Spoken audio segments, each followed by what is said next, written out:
আজকে স্যার আমাদেরকে সময় দিয়েছেন, ইন্দ্রজিৎ স্যার, সেই জন্য স্যারকে আমরা কলেজের পক্ষ থেকে এবং প্লেসমেন্ট অ্যান্ড ক্যারিয়ার কাউন্সিলিং সেলের পক্ষ থেকে স্যারকে আমরা অনেক ধন্যবাদ এবং কৃতজ্ঞতা জানাবো।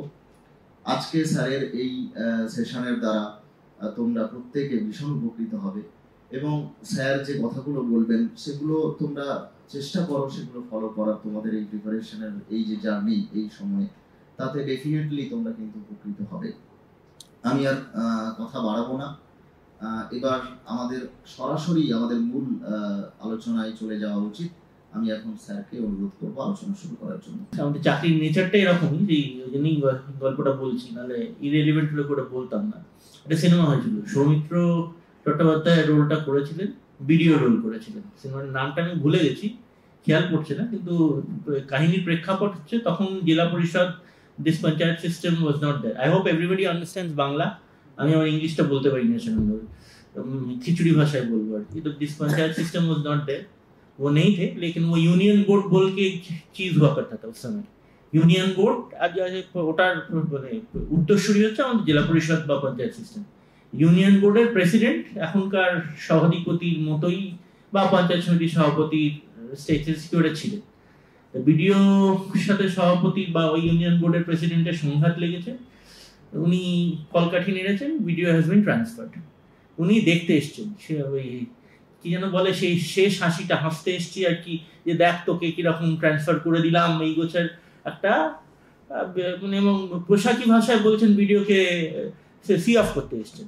দেখছেন যে সৌমিত্র তখন তো এত the stories pertain to long time back, তখন এত তোমার জিনিসপত্র ছিল না, তখন বেডিং বলে একটা জিনিস হতো। আমরা যখন প্রথম চাকরি শুরু করেছি তখন বলা হতো বেডিং ফেডিং নিয়ে চলে এসো, এখানে থাকতে হবে, মানে বিছনা আর কি, তোমার একটা হোল্ডালের মতো বেঁধে নেওয়া যেত।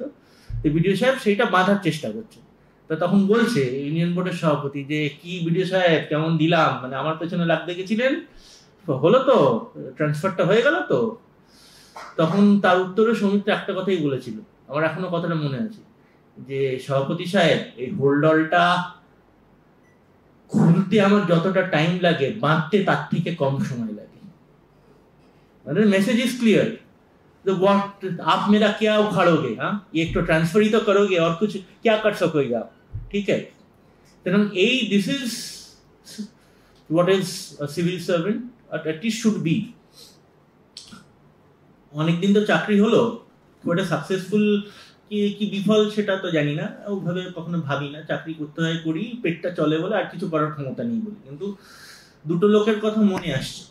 আমরা যখন এটিআই ট্রেনিং এ ছিলাম, হরপ্রসাদ মুখোপাধ্যায় বলে একজন খুব বয়স্ক সিভিল সার্ভেন্ট ছিলেন, মারা গেছেন আনফরচুনেটলি। ভেরি সিদ্ধান্তটা অসম্ভব সোজা ছিল ভদ্রলোকের। মানে বেসিক্যালি পূর্ববঙ্গের লোকজনদের যেমন একটা ভাষায় টান থাকে, ওনার একটা ভাষায় টান ছিল। তা চলে আসার সময় জিজ্ঞেস করেছিলাম, স্যার ট্রেনিং শেষে চলে যাচ্ছি, any parting words of advice. কথা প্রসঙ্গ বলেনি, Haraprasad Chattopadhyay is nomination refuse করেছিলেন। উনি আইএস নমিনেশন পেয়েছিলেন, রিফিউজ করেছিলেন। আমি জিজ্ঞেস করেছিলাম, স্যার কেন করেছিলেন? আমি বলেছিলেন, বুঝলেন, আমি দেখলাম যে আইএস হইলে আমার 400 টাকা মাইনে কমে যায়। 400 টাকার মূল্য আমার কাছে তখন অনেক ছিল, আমি রিফিউজ করলাম। জাস্ট এই কথা, আর কিছু না। মানে 400 টাকা মাইনে কমে যাচ্ছিল আইএস নমিনেশন পেলে, আমি দেখলাম 400 টাকা আমার কাছে অনেক বেশি আইএস এর থেকে, আমি রিফিউজ করেছি। যাই হোক, ওনাকে জিজ্ঞেস করেছিলাম যে sir parting words of advice কিছু বলবেন না? আপনারা সব লেখাপড়া জানা ছেলে মেয়ে, আপনার কি কমু, শুধু তদ্বির ভোগ্যা বসুন্ধরা করিবেন না। বীরভোগ্যা বসুন্ধরা বলে, সেরকম তদ্বির ভোগ্যা বসুন্ধরা করিবেন না। আমি করি নাই, মানে নিজের পোস্টিংয়ের জন্য কাউকে কোথাও ধরা টরা এগুলো না করাটাই ভালো।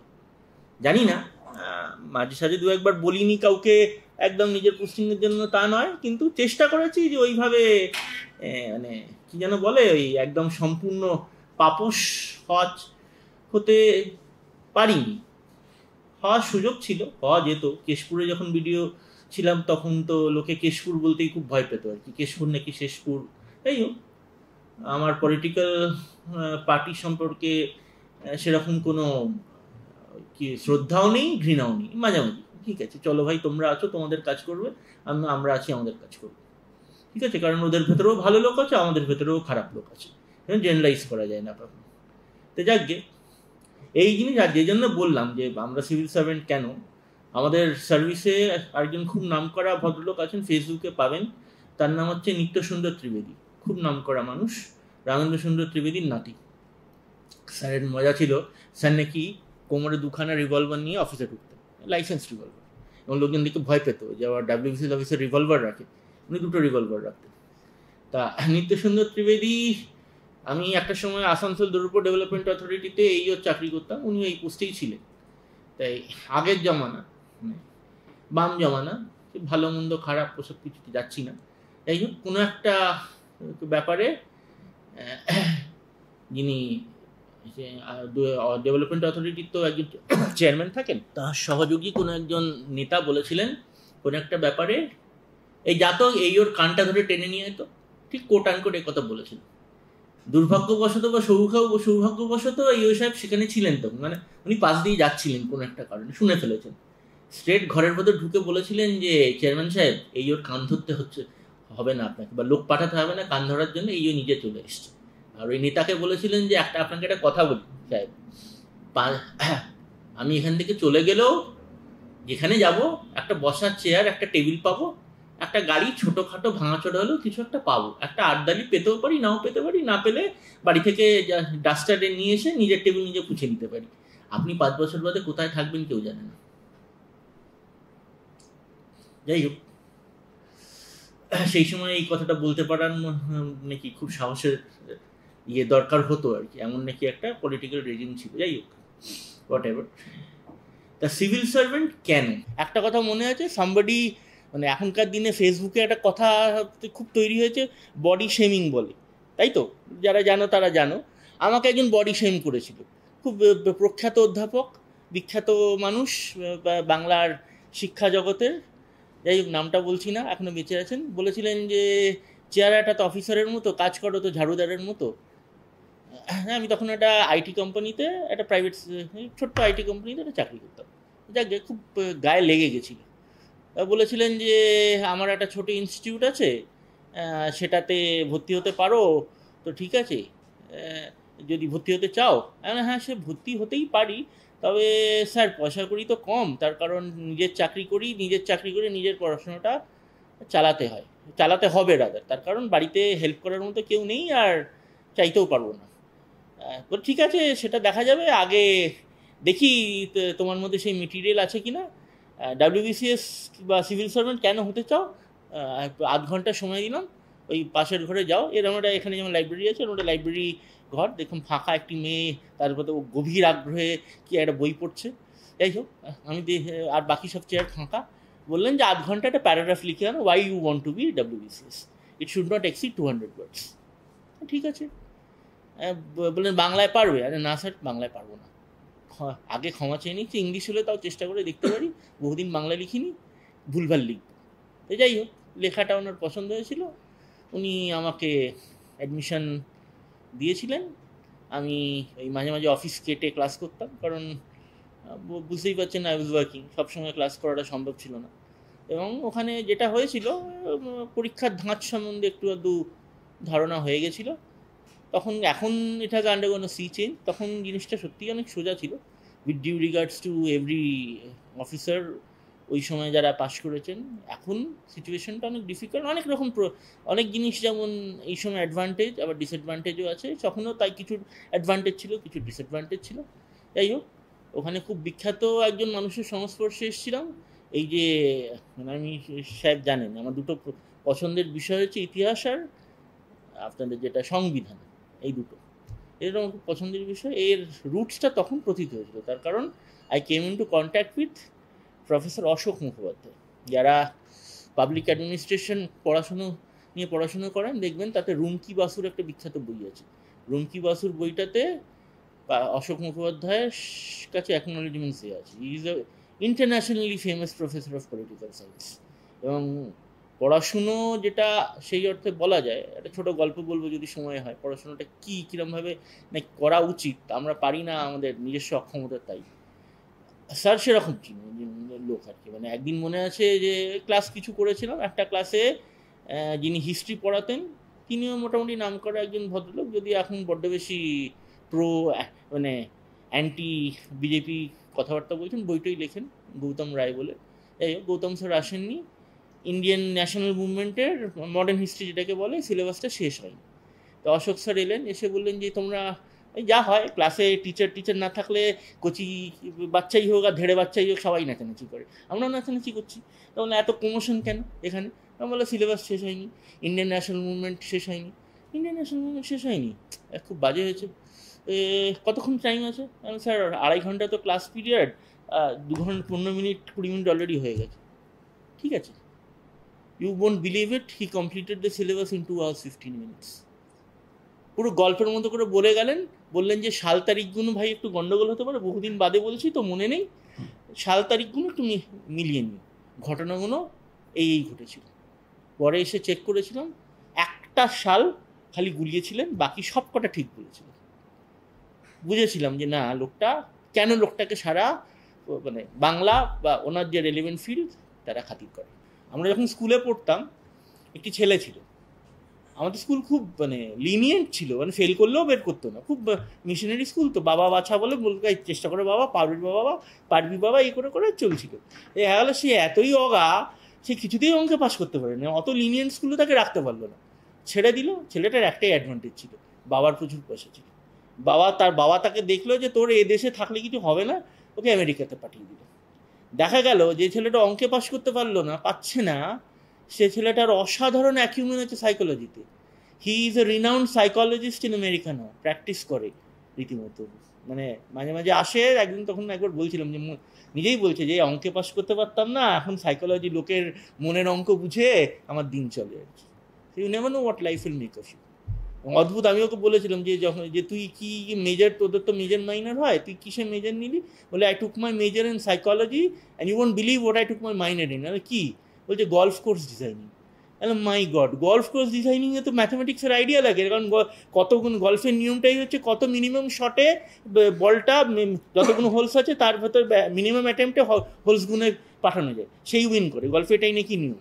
হ্যাঁ, somehow it turned out to be. আচ্ছা ঠিক আছে, অ্যাকচুয়ালি সিভিল সার্ভিস আমাদের এখানে এখন যা হচ্ছে, আস্তে আস্তে জব অপরচুনিটিস কমে আসছে। সেন্ট্রালের পরীক্ষাগুলো difficult. UPSC is not just ওই, মানে আমার এক খুব সিনিয়র দাদা আছে, চেষ্টা করেছিল, পাইনি। আমি তো ভয়ের ছোটা বাড়াইনি, দেখলাম আমার দ্বারাও হবে না। ও চেষ্টা করেছিল, পরে বললো বস ও ফুটবল খেলে, নাটক করে, মানে যে সোশ্যাল অ্যাক্টিভিটি করে, পশু পাখির পেছনে সেবা করে, আর যাই হোক সিভিল সার্ভিস হয় না। যাই হোক, ও যেটা করে ফেলেছে, অনেক কিছু করেছে সিভিল সার্ভিসের থেকে, মানে ওর কোনো রিগ্রেটস নেই, বরং মোস্ট প্রবাবলিও সিভিল সার্ভিসের থেকে বেশি আয় করে, সারা পৃথিবীর অর্ধেক দেশে ঘুরে ফেলেছে। কিন্তু যাই হোক, ইউপিএসসিটাও পাইনি। UPSC is not everybody's cup of tea, সে তুলনায় আমাদের ডব্লিউবিসিএসটা সোজা। সেকেন্ডলি হচ্ছে নিজের স্টেটে থাকতে পারবেন আপনি, বাইরে যেতে হবে না। অনেকের অনেক লিমিটেশন থাকে, বাড়ির অসুবিধা থাকে, এখানে থাকলে ভালো। Pay package is good, and broader এক্সটেন্টে দেখতে গেলে সমাজসেবা বলো, মানব সেবা বলো, it is a service of the people, for the people and by the people. এছাড়া অন্য সার্ভিস এখন নেই। সেন্ট্রালের বললাম, সেন্ট্রাল পরীক্ষাগুলো ডিফিকাল্ট। সিজিএল বলে একটা পরীক্ষা আছে, যারা না জানেন তারা জানেন, ইটস ভেরি টাফ। হ্যাঁ, খুব কম লোক পাস করে, ভেরি গুড পে প্যাকেজ, কিন্তু ইটস কোয়াইট টাফ। অন্যান্য জায়গায় আস্তে আস্তে ইয়েগুলো শুকিয়ে আসছে, এমপ্লয়মেন্টগুলো শুকিয়ে আসছে। প্রাইভেট সেক্টর ওই, মানে বেসিক্যালি প্রাইভেট সেক্টর কিছু লোকের জন্য খুব ভালো, যারা ওপরের দিকে যায়, নিচের দিকে যারা তাদের প্রচুর খাটায়, সেই অনুপাতে পেমেন্ট দেয় না। এবং গভর্নমেন্টেও দেখবে আস্তে আস্তে কন্ট্রাকচুয়াল সার্ভিসের দিকে শিফট করে যাচ্ছে, and it is so painful. আমরা একটা ইন্টারভিউ নিয়েছিলাম, পোস্টটা ছিল কন্ট্রাকচুয়াল, ওই self help group and self employment সুপারভাইজারের একটা পোস্ট ছিল। সেই পোস্টে আমি, যেহেতু আনফর্চুনেটলি ইন্টারভিউ বোর্ডটা আমার থাকতে হয়েছিল, এবং যারা ইন্টারভিউ বোর্ডের হেড আর কি, বড় বড় আমাদের থেকে বড় বড় অফিসার যারা থাকেন, তারা কি করেন, ওই 5-10 মিনিট থেকে বলেন যে ভাই আমার প্রচুর কাজ আছে, তুই করে দিস, আমি পরে সইটা করে দেবো। ঠিক হ্যাঁ করে দেবো না, এডিএম টেডিএম সব পালিয়ে গেল। আমি 3 দিন ধরে বসে বসে ইন্টারভিউ নিলাম। দুঃখের বিষয় দেখে ফাইন আর্টসে মাস্টার্স করেছে, এসে ইন্টারভিউ দিচ্ছে। সত্যজিৎ রায়ের ফিল্ম অ্যান্ড টেলিভিশন ইনস্টিটিউট থেকে ডিপ্লোমা বা ডিগ্রি কিছু একটা করেছে, সে এসে ইন্টারভিউ দিচ্ছে। বটানিতে মাস্টার ডিগ্রি করেছে, সে এসে ইন্টারভিউ দিচ্ছে। মানে এরকম আর কি। একটা ছেলে আমার এখনও মনে আছে, ইট ওয়াজ ইন দার্জিলিং, এই ঘটনাটা এখনও মনে আছে আমার। সে ছেলেটা, তার বাবা HMI হিমালয়ান মাউন্টেনিং ইনস্টিটিউটের ফ্যাকাল্টি, ও নিজে মাউন্টেনিয়ারিংয়ের কোর্স করেছে, অনেকগুলো পিক অ্যাসেন্ট করেছে, ছবি দেখিয়েছিল, ওই জন্যই মনে আছে। কো কারিকুলার অ্যাক্টিভিটিস কী মাউন্টেনিয়ারিং বলেছিল, তখন বলেছেন দেখাও কোথায় কী কী কী পিক গেছো। সে পর্যন্ত সে ইন্টারভিউ দিচ্ছে। মানে সত্যি তখন খারাপ লেগেছিলো যে কী রে ভাই এরকম কেন হয়। অথচ মেডিকেলে আমরা দেখি, মেডিকেল ইন্টারভিউতেও দেখেছি যে অনেক সময় পোস্টে লোকই আসেন, ওয়াক ইন করা হয়েছে, একটা লোকও টার্ন আউট করলো না, সিএমএইচ সাহেব পরে বললেন যে এত কম পয়সায় দেয় সরকার, এই পয়সায় কেউ এই চাকরি করবে না, ওরা প্রাইভেটে বেশি দেয়। So different for different people. তোমার রিজন, আপনার রিজন, আমার রিজন ইজ ডিফারেন্ট। আমার এক বন্ধু, এই যে কোর্সটা আমি আপনাদের করছি, কেন সিভিল সার্ভিস বা কেন এলে, এটা আমাদের ফার্স্ট ট্রেনিংয়ে করা হয়েছিল। প্রদীপ ভট্টাচার্য সাহেব এখন তো রিটায়ার করে গেছেন, একজন অ্যাডিশনাল চিফ সেক্রেটারি ছিলেন, ATI ডিরেক্টর ছিলেন, আমরা বাঘ বলতাম, ভয় পেতাম রীতিমতো। উনি জিজ্ঞেস করেছিলেন একজনকে, আমাদের মধ্যে একজন বলেছিল যে ও খুব মানে একদম ইম্পাভারিশ ফ্যামিলি থেকে এসছে, his father was a security guard to some officers, কোনো একটা গভর্নমেন্ট অফিসের মধ্যে সিকিউরিটি গার্ড ছিল। ও বলেছিল যে আমি ছোটোবেলা থেকে দেখেছি যে অফিসাররা আসে, গাড়ি থেকে নামে, লালবাতি নীলবাতিওয়ালা গাড়ি থেকে নামে, বাবা স্যালিউট করে, তারা এত অভদ্র, স্যালিউটটা রিটার্ন না করে সোজা গটগট করে ঘরের ভেতরে ঢুকে যায়। আমার এটা খুব খারাপ লেগেছিলো। আমার মনে হয়েছিল আমি একদিন এমন একটা চাকরি করব যে আমি ওরকম গাড়ি থেকে নামবো, আমাকে কোনো একজন সিকিউরিটি স্যালিউট করবে, আমি তাকে রিটার্ন স্যালিউটটা দিয়ে তারপর অফিসে ঢুকবো। ওটা ছিল ওর মোটিভেশন। কার কীরকম মোটিভেশন কেউ জানে না, it all depends on you, how you see it. কিন্তু মোটিভেশন যদি থাকে, দেন শুধু মোটিভেশন থাকলেই তো হয় না, অনেক ফ্যাক্টরস থাকে। You have to prepare for it. এখন প্রিপেয়ার ফর ইটটা কীভাবে? ফার্স্ট অফ অল একটা হোমওয়ার্ক অবশ্যই করে নেওয়া দরকার। কী পরীক্ষা দিতে চাইছি, কি আছে কি নেই, কি সিলেবাস আছে, একটা আইডিয়া জেনে নেওয়া দরকার। এখন তো মানে সাহেবকে এটা বলছিলাম, এখন তো নো ডার্থ অফ ইনফরমেশন, সব জায়গায় ইনফরমেশন, সব জায়গায় course material. You have to choose which one suits your purpose. Purpose মানে সব কিছু, কস্ট এফেক্টিভনেস কত বেশি, এই ইনস্টিটিউট 1,20,000 টাকা দিচ্ছে, it might not be your cup of tea. Search for institute which gives you the course at a lower fees. Search for some good books. Notes কি হয়, whatever notes you make, quality notes যদি বানাও, এইটার বাইরে করে কিছু বলতে পারবে কি? এটাতেও যদিও সব কিছু নেই, whatever, কিন্তু ম্যাক্সিমাম যা করবে এটা থেকেই টুকবে। দেখবে আমি কম্পেয়ার করে দেখেছি রীতিমতো দু একটা ইনস্টিটিউট। নিতিন সিংহানিয়া স্যারের বই দেখেছি, আর একটা খুব কম নাম নেই এরম ইনস্টিটিউট, লোকাল একটা ডিস্ট্রিক্টের একটা ছোট WBC ইনস্টিটিউট দেখেছি। দুটো স্টাডি মেটেরিয়াল বেশ কয়েকটা জায়গায় হুবহু এক। এখন কে কার থেকে ধার নিয়েছে সেটা তো আর বলা যায় না। সবাই বলবে রবীন্দ্রনাথ কি আর কারুর কবিতা চুরি করেছিলেন, অন্য লোকে রবীন্দ্রনাথের কবিতা চুরি করেছে। প্লেজারিজম সব জায়গায় হয়। যাই হোক, সেটা বলে লাভ নেই। নিতিন স্যার বই বেচে মোটামুটি মার্সিডিজ কিনে ফেলেছে, ভালো মানুষ, বই চাইলে দিয়ে দেন। হ্যাঁ, এই দিক দিয়ে আমার সাথে ওনার অন্য কোনো সমস্যা নেই। যখন যা বই চেয়েছি ওনার লেখা বই উনি পাঠিয়ে দিয়েছেন কমপ্লিমেন্টারি কপি। যাই হোক, কিন্তু you have to choose. First of all কি চুজ করবেন? দেখুন, হোমওয়ার্ক মানে কিন্তু ডে 1 থেকে হোমওয়ার্ক করা। এবং আপনাদের এখানে বোধহয় যাই না, if you people were there, Jitin sir একটা খুব ভালো ইন্টারভিউ এক্সপোজে দিয়েছিলেন আপনাদের, এটা ইউটিউবে আছে, যারা শোনেননি তারা শুনে নেবেন। It's mainly for UPSC but it helps also. Sir একটা কথা বলেছিলেন, अगर वहाँ पे मन लगा लिया तो भाई थोड़ा टाइम देना पड़ता है। At least look and feel of the एग्जामिनेशनটা বোঝার জন্য আপনার একটা টাইম লাগবে। সেই ওটাকে স্টেশন পিরিয়ড বলে। বুঝে কালকে সাহেব বলছিলেন যে একদম ফার্স্ট অ্যাটেম্পটে WBC কী করে করতে হবে, ওটার কোনো থাম্ব রুল নেই। যার হয়ে যায় তার হয়ে যায়, যার হয় না তার মানে এই নয় যে তার উসমে কুছ কমি হ্যাঁ, সে ঠিকঠাক ওয়েতে পড়াশোনা করেনি, তার লাক ফেভার করেনি, অনেকগুলো জিনিস সে হয়তো এটাও হতে পারে। আমাদের একজন বিখ্যাত, আমাদের স্টেটের একজন বিখ্যাত অফিসার, নাম বলছি না, সার্ভিসে ছিলেন, এখন আর নেই, ইউপিএসসির ইন্টারভিউয়ের দিন রিয়েলাইজ করেন যে কিচ্ছু মনে করতে পারছেন না, ইন্টারভিউ কিচ্ছু মাথায় নেই, এবং মানে ওকে জিজ্ঞেস করা হয়েছিল যে মানে কিছু বলতে পারছো না, কাগজের আজকে কাগজের হেডলাইন কী ছিল অন্তত দুটো বলো, সেটাও বলতে পারেননি, একটা বলেছিলেন, এবং বলেছিলেন যে পৃথিবীর সবচেয়ে আশ্চর্য ঘটনা তোমার মতে কি, বা দুর্ঘটনা, কেউ বলেছিল এইটাই তো দুর্ঘটনা, I have prepared for this bloody interview for 1.5 years, 6 months, and today I can't remember a single bloody thing. What more can be disastrous? And he got through. ঠিক আছে, তো কাকে কি কোন দিক দিয়ে লাইফ রিওয়ার্ড করে বা পানিশ করে কেউ জানে না। আমার মামা ডিফেন্সে ইন্টারভিউ দিতে গেছিলেন, যে ইন্টারভিউ নেবে সে মামার পেটে গালে ফটাস করে চড় মেরেছিল ফার্স্ট ইয়ে, মামা তার পেটে উল্টে আর বম করে ঘুষি মেরে পালিয়ে এসেছিল। হ্যাঁ, কারণ তুমি আমাকে চড় মারলে উইদাউট এনি প্রভোকেশন আমি ঘুষি মারবো। 1 মাস বাদে পুলিশ এসেছিল বাড়িতে, মামা ভেবেছিল ধরতে এসছে, দেখা গেল অ্যাপয়েন্টমেন্ট লেটারটা নিয়ে এসছে, because that was the thing they wanted, যে তুমি ডিফেন্সে আসছো, তোমাকে কেউ হট করে মারলে তুমি রিটালিয়েট করতে পারো।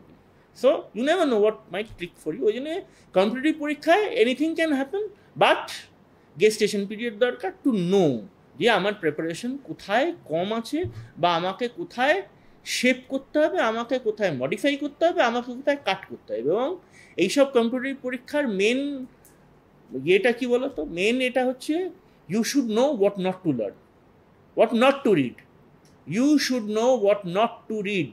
এই বইটা পুরোটা পড়ার দরকার নেই, কোনটুকু পড়ার দরকার আছে এটা বুঝতে 2 বছর টাইম লেগে যাবে। ঠিক আছে, যেমন যারা হিস্ট্রি নিচ্ছেন দেখবেন ইউপিএসসিতে গত কয়েক বছর ধরে এনশিয়েন্ট অ্যান্ড মেডিভেল থেকে হিস্ট্রি দেয় না, খুব কম কোয়েশ্চেন দেয়, সেই তুলনায় মডার্নে বেশি কোয়েশ্চেন দেয়। হতে পারে, কিছু করার নেই, we are not in a position to criticise the government, it may be their policy, political agenda থাকতে পারে, একটা এজেন্ডা থাকতে পারে, but you have to play by their rules boss, কারণ ওটা তো তাদের পরীক্ষা, তোমাকে সেটাই করতে হবে। মডার্নে বেশি স্ট্রেস দিতে হবে, এনশিয়েন্ট মেডিভেলে বেশি স্ট্রেস দিয়ে লাভ নেই। আবার মডার্নেও কোন জায়গাটাকে বেশি দিচ্ছে একটু ওয়াচ করতে হবে, পাস্ট ইয়ার্স কোয়েশ্চেন্স একটু দেখতে হবে, এটাও একটা পলিসি। আমাকে অনেক সাকসেস, অ্যাটলিস্ট ডাব্লিউবিসিএসের ক্ষেত্রে কিছু অ্যাসপিরেন্ট শুনেছি, তারা 1-2 বলেই ফেলেছে যে हम लोग तो पूरा रट्टा मार लिया था, 20 साल का क्वेश्चन पेपर रट्टा मार लिया, মানে প্রিলিমসের ক্ষেত্রে। মেন্সেও তো আপাতত এখনও যা সিলেবাস চলতে তাতে 2টো পেপার ছাড়া সবই এমসিকিউ, তাই তো, ইংলিশ বাংলা ছাড়া সবই এমসিকিউ, আর অপশনালটাও তো বোধহয় এমসিকিউ। হ্যাঁ, সেক্ষেত্রে এটা ওয়ার্কআউট করে কি না সেটা আমি বলতে পারবো না, উনি বলতে পারবেন না, ভগবানও বলতে পারবেন না, অনলি টাইম উইল টেল, মুহূর্ত বলবে। ঠিক আছে, আমার প্রথমবার আমার মনে আছে 2003 when I appeared for the prelims, আমি প্রচণ্ড নড়বড়ে ছিলাম, প্রচণ্ড কাঁপছিলাম, মানে ভীষণ ভয় লাগে, কিছুই জানি না মনে হচ্ছে, যাই বলছি পারবো। তখন মানে তার আগে আই ওয়াজ অপশনালটা সাইকোলজি নেবো ভেবেছিলাম, তখন প্রথম বই যে বললাম না গেস্টেশন পিরিয়ড, প্রথম বছর ঘোড়ার not learning from the horse's mouth, লোকে যা বলছে বিশ্বাস করছি, লোকে বললো পাব্যাড আর অ্যান্থ্রো খুব ভালো অপশনাল, ভালো মার্কস ওঠে, পাব্যাডটা তুলেই দিল, পলিটিক্যাল সায়েন্স করে দিল, সিলেবাসটা বিশাল বাড়িয়ে দিল, ये तो इससे नहीं होगा, अच्छा কি নেওয়া যায়, অ্যানথ্রোপোলজি সাইকোলজি নিই। তো সাইকোলজি কার কাছে পড়বো, আমি যেহেতু একটা অসুবিধা হয়, বাংলায় কিছু পড়িনি, সেই অর্থে পড়াশোনাটা যখন করেছিলাম ইংলিশে পড়তে সুবিধা হয়, সাইকোলজি যাদের পাচ্ছি পড়াবেন সবাই বাংলায় নোট দেয়, আমি বাংলায় নোট উদ্ধার করতে পারবো না, টেকনিক্যাল টার্মটাই জানি না। অনেক কষ্টে একজন খবর পেলাম, ওই যে বললাম না যে একটা ইনস্টিটিউটে ঢুকেছিলাম, অর্ধেক পয়সা না দিয়ে পালিয়ে গেছিলাম, সেইখান থেকে একজন সাইকোলজি পড়ান একজন ফ্যাকাল্টি, সাহেব কিছু মনে করবেন না, এই যে ফ্যাকাল্টি সন্ধান পেলাম, তিনি আমাকে বললেন বাবা আমার তো সময় নাই, আমি এই ক্লাসেই পড়াতে হিমশিম খেয়ে যাচ্ছি, আবার তোমাকে বাড়িতে কেমন পড়াবো, হবে না, তুমি এক কাজ করো, তুমি এই ইউনিভার্সিটি এরিয়ার একজন ম্যাডামের কথা বললেন, উনি নাকি ইংলিশে নোটস দেন, দেখলাম এটা আমার বাড়ি থেকে প্রচুর দূর, তার থ্রু দিয়ে আরেকজনের কাছে গেলাম, যার কাছে গেলাম তাকে যখন বলছি, প্রথমত গিয়ে দেখলাম যে টিচারের আমার বয়স প্রায় এক, আমি এর কাছে কী করে পড়বো, আমার থেকে 1 বছর ছোটো হবে হয়তো, সে আমাকে বলছে তুমি পড়োগে ইয়ার, আচ্ছা হ্যাঁ পড়েঙ্গে ম্যাডামকে, তুমি I have started my course for 6 months, মানে গত 6 মাস ধরেও কোর্স আরম্ভ করে দিয়েছি, তুমি কী করে জয়েন করবে, সেটা করতে হবে, বাকিটা আপনি আমাকে তুলে দেবেন। বলছে ঠিক আছে সেটা করবো, but then you have to play to my tunes, যখন বলবো তখন আসতে হবে, কারণ আমি নিজেও জানি না আমি তোমাকে কখন টাইম দিতে পারবো, কারণ আমাকে ব্যাকলগ তুলতে হবে। যাই হোক, তখন প্রিলিমসের আগে একদিন I had gone to her and she said that কি এত ভয় পাচ্ছ কেন? আমি তো বুঝতে পারছি না, প্রিলিমস এবছর ড্রপ দিয়ে দিই। শি সেড না, ড্রপ দিও না, এনিথিং মাইট হ্যাপেন। তোমার কী প্রবলেম? আমার তো খুব নড়বড়ে লাগে, প্রিলিমসের কোয়েশ্চেন দেখি মনে কিছু পারবো না। বলছি তুমি এক কাজ করো, কি কোনো স্ট্র্যাটেজি ঠিক করেছো? বলছি না, স্ট্র্যাটেজি কিছু ঠিক করিনি। সবাই আমাকে বলছে শিওর নয়, আনসার করিস না, নেগেটিভ মার্কিং আছে, -3, তিনটে ভুল করলে -4 হয়, এরকম একটা নিয়ম ছিল, এখন বোধহয় আছে, নেগেটিভ মার্কিং আছে বোধহয়।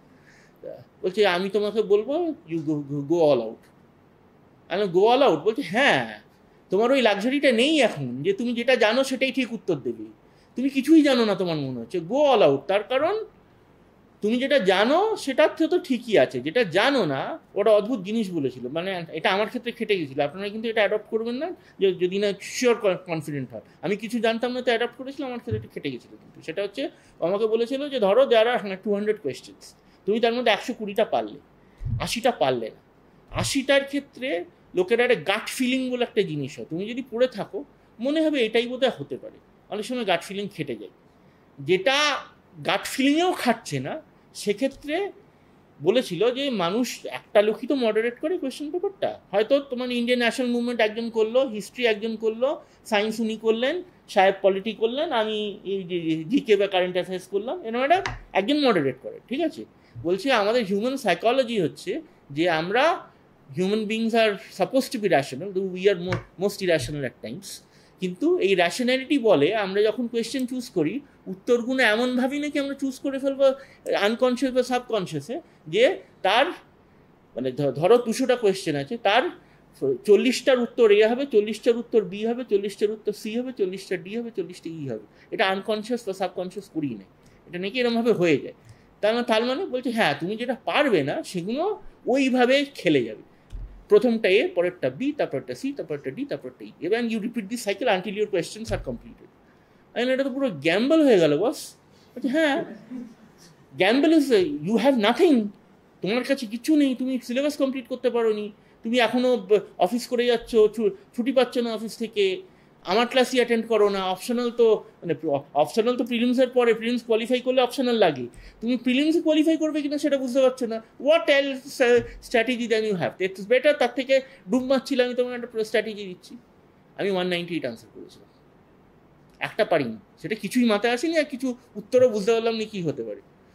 অ্যান্ড ইউ ওয়ন্ট বিলিভ আমি 198 আনসার করে 148 পেয়েছিলাম, 50 আমার গিয়েছিল, but the cut of was 128 that time. So ultimately আমার স্ট্র্যাটেজিটা খেটে গেছিলো। এটা আমি অনেকগুলো জায়গায় বলেছি, সব জায়গায় একই কথা বলেছি, এই স্ট্র্যাটেজিটা আপনারা খাটাবেন না যদি না খুব কনফিডেন্ট হন। আমার ওর ওপর কথার উপর একটা বিশ্বাস ছিল, তার কারণ ও আই ইউজ টু বিলিভ ও হেল্প করতো, অনেক সময় আউট অফ দ্য ওয়ে গিয়ে পড়াতো, এক্সট্রা টাইম দিয়ে পড়িয়েছে, ছুটির দিন দুপুরবেলা she could have slept or gone out, আমাকে ডেকে নিয়ে বলেছে তোমার সিলেবাস কমপ্লিট করাতে হবে, তুমি আসবে। সো আমি ওকে বিশ্বাস করতাম, কিন্তু ওই জন্য ব্লাইন্ডলি ও বলেছিল করে গেছিলাম। সেকেন্ডবার ওটা কিন্তু করিনি, সেকেন্ডবারও যখন বসেছিলাম 2003-তে আমি এক্সাইজ সার্ভিস পাই, 4-এ এক্সিকিউটিভটা পেয়েছিলাম। এই হোক 2004-এ আমি ওই যে গেস্টেশন পিরিয়ডটা হয়ে গেছে, তখন আমি বুঝে গেছি কী পড়তে হবে কী পড়তে হবে না, ওই জন্য 2004 এটা করিনি। কিন্তু একটা জিনিস বুঝেছিলাম, WBCS প্রিলিমসে টাইমের প্রবলেম হয় না। 2004-এ আমি এক্সামিনেশন সেন্টারটা ভুল পৌঁছেছিলাম, বুঝতে পারিনি, নর্থ ক্যালকাটা সেন্টার পড়েছিল আমার, আমি সাউথ ক্যালকাটার ছেলে, নর্থ ক্যালকাটার সম্বন্ধে আমার কোনো আইডিয়া নেই, আমি ভুল করে পাশের সেন্টারটায় চলে গেছিলাম, সেখানে গিয়ে বুঝলাম এটা আমার সেন্টার নয়, আবার নিজের সেন্টারে এলাম, ততক্ষণে 8 ঘন্টা চলে গেছে, 35 মিনিটস চলে গেছে, এবং মোটামুটি অ্যাটলিস্ট 25 মিনিটস তো গেছি। মোটামুটি আরেকটা জিনিস হয়েছিল, সেটা হচ্ছে যে ওই যে ওএমআর শিটটা থাকে না, কিছু ডিটেলস ফিল আপ করতে হয়, আমি ডিটেলস ওই দুটো বক্সে উল্টো ডিটেলস দিয়ে দিয়েছি, যেমন নামের জায়গায় কিছু একটা এরকম একটা করে দিয়েছিলাম, এবং ওরা 5-10 মিনিট আমাকে লিখতে দেয়নি, বলেছিল দাঁড়ান পিএসসিতে ফোন করি জানি আপনার পেপারটা ক্যান্সেল হবে না, আপনাকে নতুন ওএমআর শিট দেওয়া হবে, ততক্ষণ আপনি লিখবেন না। আমি দেখছি আশেপাশে সবাই ধরে ধরে সার্কেল করে যাচ্ছে, আমি কি ছাগল যে আমি বসে থাকবো, মানে তারপরে দেখা যাবে পিএসসি কী করবে, আপাতত আনসার করি। কিন্তু আলটিমেটলি 35 মিনিটস পরে শুরু করেও প্রিলিমসের পেপার কমপ্লিট করেছিলাম, বুঝেছিলাম প্রিলিমসে time constant is not a problem if you know the answers. অবশ্যই 1 বছরে খানিকটা জেনে গেছি, সুতরাং ওই যে বললাম যেমন ধরুন প্রিলিমসে যারা বলছেন, অনেকেই আজকে একজন ম্যাডাম বলছেন প্রিলিমস হচ্ছে না, প্রিলিমসে একটা থাম্ব রুল আছে, specifically analyse the question, you see you will get 50 questions from history, হবেই, Indian history and national movement, so that should be your core area of expertise. 50 তো তুললে ভাই, ঠিক আছে, তারপরে রান রেট আসবে, কমে যাক না, প্রথম 10 ওভারে 110 তুলে নাও না। আইপিএল কি করছে, কালকেই তো তাই করেছে, প্রথম 23 না কত রান রেট হয়ে গেছিলো বোধহয়, খেলাটা দেখছিলাম, তো প্রথম 10 ওভারে প্রথম 50টা নিয়ে নাও, স্টাডি দ্যাট পোর্শন প্রপারলি, ঠিক আছে। আমার ক্ষেত্রে এটা খাটে, তার কারণ আমি এমনি হিস্ট্রি পছন্দ করি, আমি ইন্ডিয়ান ন্যাশনাল মুভমেন্ট হিস্ট্রিতে একটাও যাবে না এইভাবে পড়েছিলাম, যে ওটা আমার আমার তুলতেই হবে, কারণ আমি অন্য কোনো ইকোনমিক্স আমি জিরো, ইন্ডিয়ান ইকোনমিক্স আমি কোনো কালে বুঝতেও পারতাম না, ছেড়েও দিয়েছিলাম কিছুদিন বাদে, যে হচ্ছে না ভাই। অনেকগুলো যে কটা বই কিনেছিলাম সব কটা বই বেঁচে দিয়েছিলাম, যেগুলো আমার অনেকগুলো বই কিনেছিলাম, দাত সুন্দরম, মিশ্রা পুরী, উমা কাপিলা, কী সব বড় বড় নাম, দেখি কিছুই বুঝতে পারছি না। লাস্টে ওই যে নোটসের কথা বলা হয় না, নোটসের কথা আসছে, নোটস যেটা করবেন, প্রথম কথা হচ্ছে নোটস কিন্তু বই নয়, এটা মানতে হবে। এটা এত থানিটের মতো একটা সাইজ, নোটসটাও বানালাম থানিটের মতো একটা সাইজ, তাহলে নোটসের কী লাভ, তাই না? নোটস তো আমার রেডি রেফারেন্সের জন্য, তাড়াতাড়ি জিনিসটা গ্রাস করার জন্য, পরীক্ষার আগে রিভিশনের জন্য, ঠিক আছে। So it should B concise, তার মানে কিন্তু ডিটেলস হারিয়ে যাবে এটা নয়। কি করবেন? ইউজ ডায়াগ্রামস, ইউজ যতটা পিক্টোরিয়াল রেপ্রেজেন্টেশন দিতে পারো দাও, কোড ওয়ার্ডস রাখো। যেমন ধরো তুমি ওই যেমন ছোটোবেলায় যে আমরা যেমন এই কী যেন বলে না, যে আরে যেটা আমাদের বিখ্যাত রাজবংশ মুঘল সম্রাটদের নাম মনে রাখতাম কীভাবে, বাবার হলো আবার জ্বর, সারিল ঔষধে, তাই তো, ওরম একটা কিছু ডেভেলপ করো। এভাবে এই ট্রিক্সগুলো তোমার নিজস্ব, nobody will teach you that. হ্যাঁ, মাইন্ড ম্যাপস কি নিয়ে ইউপিএসসি তোরা বলে how to make mind maps, সেটা দেখতে পারো, বাট ওই যে বললাম, তোমার ক্ষেত্রে বিরিয়ানি সবার ভাল লাগে, ঠিক আছে, তোমার আর্সেলানটা তোমার ভাল লাগবে না হাজিরটা ভাল লাগবে, ওটা তো তুমি বলবে, ওটা আমি কী করে বলবো, কেউ বলতে পারবে না, ওটা তোমাকে দেখে নিতে হবে। যে স্ট্র্যাটেজিটা তুমি ভাবছো তোমার ক্ষেত্রে খাটবে, take that, forget about what the, মানে ব্যাপারটা হচ্ছে, এটা আমার একটা বন্ধু করে, ও ইউপিএসসির জন্য প্রিপেয়ার করছে, বন্ধু না বোনের মতো আর কি, but she should get it. ও আমাকে একদিন বলেছিল যে তোমরা অনেক কিছু বলো, কোচিং ইনস্টিটিউট আমাকে অনেক কিছু বলে, অনলাইন ক্লাস অনেক কিছু বলে, আমি আলটিমেটলি সব শুনি, যেটা করি সেটা আমি নিজে যেটা মনে করি সেটাই করি। তখন কিছু মনে করে তোমরা যা বলেছিলে সব আমার মাথা থেকে বেরিয়ে যায়, আমার এটা স্যুট করে। এই নোটসের আইডিয়াটা ওই আমাকে বলেছিল, নোটস কিরম হওয়া উচিত জানো, নোটস হওয়া উচিত পিক্টোরিয়াল, তার কারণ আমি বইটাই যদি পুরো লিখে ফেলি নোটসের হিসেবে, তাহলে আমার বইটাই রাখলেই ভালো, আমি আলাদা করে নোটস করছি কেন? নোটসটা আমার রিভিশনের জন্য, ঠিক আছে, 1 week before the examination or whatever way you feel, যখন আমার মনে হবে যে আমি now it's time for my revision, আমি নোটসটা দিই, তাই জন্যই আমার নোটসটা বানানো। দরকার হলে নোটসটাকে রিরাইট করতে পারে, কিন্তু অনেকে আলাদা খাতায় নোটস করে, অনেকে বইতের ভেতরেই নোটস করে, see whatever suits you, ঠিক আছে। এবং আরেকটা জিনিস, সেটা হচ্ছে যে নোটসে যখন বানাচ্ছেন তখন হাইলাইট করবেন ইম্পর্টেন্ট পয়েন্টগুলো, রেফারেন্স করে দেবেন, ঠিক আছে, যে এটা এখানে বলা ছিল। এবং নোটস করলে কি হয়, কেন নোটস করি আমরা, ওই যেটা পড়ছি সেটা একবার লিখলে ইট সিংস ইন, ভুলতে কম সময়, বেশি সময় লাগে, ঠিক আছে। কম্পিটিটিভ পরীক্ষা, ডাব্লিউবিসিএস কথা বলছি না, অন্যান্য পরীক্ষার ক্ষেত্রে যেগুলোতে সাপোজিটলি আপনার ওই টেস্ট অফ রিজনিং বা এরম ধরনের এই ওয়েমার শিট নির্ভর যেসব পরীক্ষাগুলো, এগুলোতে আমরা তখন এই ব্যাঙ্কিংয়ের পরীক্ষাগুলো দেওয়ার জন্য একটা ইনস্টিটিউটে ভর্তি হয়েছিলাম, একটা সময় ভর্তি হয়েছিলাম, সেখানে একজন ফ্যাকাল্টি ছিল, আমাদের বলতো যে এই যে প্র্যাকটিস করছো, টেস্ট করছো, টেস্ট দিচ্ছ, এতে কী হচ্ছে বলো তো, তোমার একটা স্পিড তৈরি হচ্ছে, এইটা তুমি বেশি দিন ধরে রাখতে পারবে না। একটা প্ল্যাটো থাকে, বাট প্ল্যাটোর ওপরটা বড্ড কম সময়ের জন্য, তুমি ওই প্ল্যাটো পিরিয়ডে যত পারো এক্সামিনেশন দিয়ে দাও, তখনই তুমি সাকসিডটা করবে, তারপরে তোমার পারফরমেন্স কমে যাবে। এটাও তাই, পড়ছো নোটস যখন একটা জিনিস পড়ে যখনই লিখছেন মাথায় ঢুকছে, তার মানে এই না আপনি 10 বার লিখবেন, কিন্তু একবার নোটস করলেন, পরে যদি মনে হলো না ঠিকঠাক হয়নি, বেশি বলে ফেলেছি, cut it short, concise cut. Jitin sir এটা অনেকবার বলেছেন যে নোটসটাকেও কাট শর্ট করা যায়, কারণ বেয়ার এসেনশিয়ালস। এবং কোনটুকু নোটস করব, নোটস আমি যে পুরো পড়ে যেতে পারবো এটা নাও হতে পারে, I might not have that time. So যেটা আমার এসেনশিয়াল, যেমন কিছু জিনিস স্ট্যাটিক কোয়েশ্চেন যেগুলো, সেগুলোর নোটস রিরাইট করার দরকার নেই, কারণ ওটা তো একই থাকবে। ঠিক আছে, আর মানে what are the main reasons for সিপাহী বিদ্রোহ কেন সাকসেসফুল হয়নি, এইটা কি আর বদলাবে? এটা বদলাবে না। কিন্তু কি বদলাবে? ডাইনামিক কোনটা চেঞ্জ করার কথা, কোনটা চেঞ্জ করে? Yes, current affairs, that should B dynamic. ঠিক আছে, এবং WBCS এখন এই ট্রেন্ডটা বোধহয় দেয়নি, কিন্তু ইউপিএসসির কারেন্ট অ্যাফেয়ার্স যেটা, ওই কারেন্ট অ্যাফেয়ার্স রিভাইজ করতে গেলে দেখবেন আপনার সাবজেক্টের অনেক কিছু তার ভেতরে পড়া হয়, রিভিশন হয়ে যায় এমনিতেই। কারণ ওখানে তো ইভেন সাবজেক্টের যে কোয়েশ্চেনগুলো কারেন্ট অ্যাফেয়ার্স রিলেটেড করে টাচ করে ঘুরিয়ে জড়িয়ে কোয়েশ্চেনটা করে ওরা। সো দ্যাট কারেন্ট অ্যাফেয়ার্স দেখবেন, কারেন্ট অ্যাফেয়ার্সের যে বইগুলো হয়, মনোহর টনোহরের যে বইগুলো আছে, ওটাতে মেন সাবজেক্ট অনেক কিছু কভার করে দিয়েছে। ঠিক আছে, যেমন কনস্টিটিউশনে একটা জিনিস আছে যে রেলিভেন্স বলে একটা জিনিস আছে, মানে দুটো আইন কোনটা থাকবে। সাপোজেডলি একই বিষয়ে সেন্ট্রাল গভর্নমেন্ট একটা ল তৈরি করলো, স্টেট গভর্নমেন্ট একটা ল তৈরি করলো, কোনটা আপহোল্ড করবে? অবশ্যই সেন্ট্রাল ল, তাই তো? এইটা নিয়ে একটা ডক্ট্রিন অফ রিপাঞ্জেন্স সিনেমাটি কিছু পড়েছিলাম, এখন আর মনে নেই, অনেকদিন পলিটি পড়ি না। এই হ্যাঁ, এইটা আপনার কারেন্ট অ্যাফেয়ার্সের সাথে ওরা দিতে পারে। কোনো ল তুলে বললো এইটা সম্বন্ধে বলো, তখন আপনার ওটা যখন পড়ছেন আপনার পলিটির ওই টপিকটা মাথায় রয়ে গেল। ঠিক আছে, সো নোটসটা এইভাবে বানাতে হয়। এবং শেয়ার, যদি যেহেতু এখানে this is a group and you have some like minded people, you can always share. কেউ হয়তো দেখলেন যে নিজেদের ভেতরে শেয়ার করুন, ফর্ম আ স্মল গ্রুপ। কেউ আপনি হয়তো হিস্ট্রি বা পলিটির নোটসটা ভালো বানান, কেউ হয়তো সায়েন্সের নোটসটা ভালো বানাতে, এক্সচেঞ্জ ইয়ার নোটস। হ্যাঁ, যদি না এমন জিনিস আসে যে আপনারা সবাই প্রত্যেকের কম্পিটিটর, সেইটা জানি না, সেটা হলে তো that's different strategy, you have to play your game alone then. হ্যাঁ, ঠিক আছে, নাহলে ইউ ক্যান অলওয়েজ শেয়ার। আমরা সেটা করতাম, অ্যাটলিস্ট আমি আর আমার এক বন্ধু ছিল, এবং আমি তার কারেন্ট অ্যাফেয়ার্সের নোটসটা আমি নিয়ে নিয়েছিলাম, সে আমার সাইকোলজি নোটসটা নিয়েছিল। কিন্তু আনফর্চুনেটলি ও আমার ইয়ারে আর কোয়ালিফাই করেনি, পরে বোধহয় করেছিল। অ্যান্ড না, ও আলটিমেটলি ইকোনমিক্সের লোক, রিজার্ভ ব্যাঙ্কে চলে গেল, সে অনেক ভালো আছে, আমাদের তুলনায় অনেক ভালো আছে। যাই হোক, সো এক্সচেঞ্জ ইয়োর নোটস। এবং কিছু সাবজেক্ট ওই যে বললাম, যেগুলো আপনার হাতের 50 কোয়েশ্চেন্স আপনি পাবেন ওখান থেকে, ওটা যেন মিস না হয়।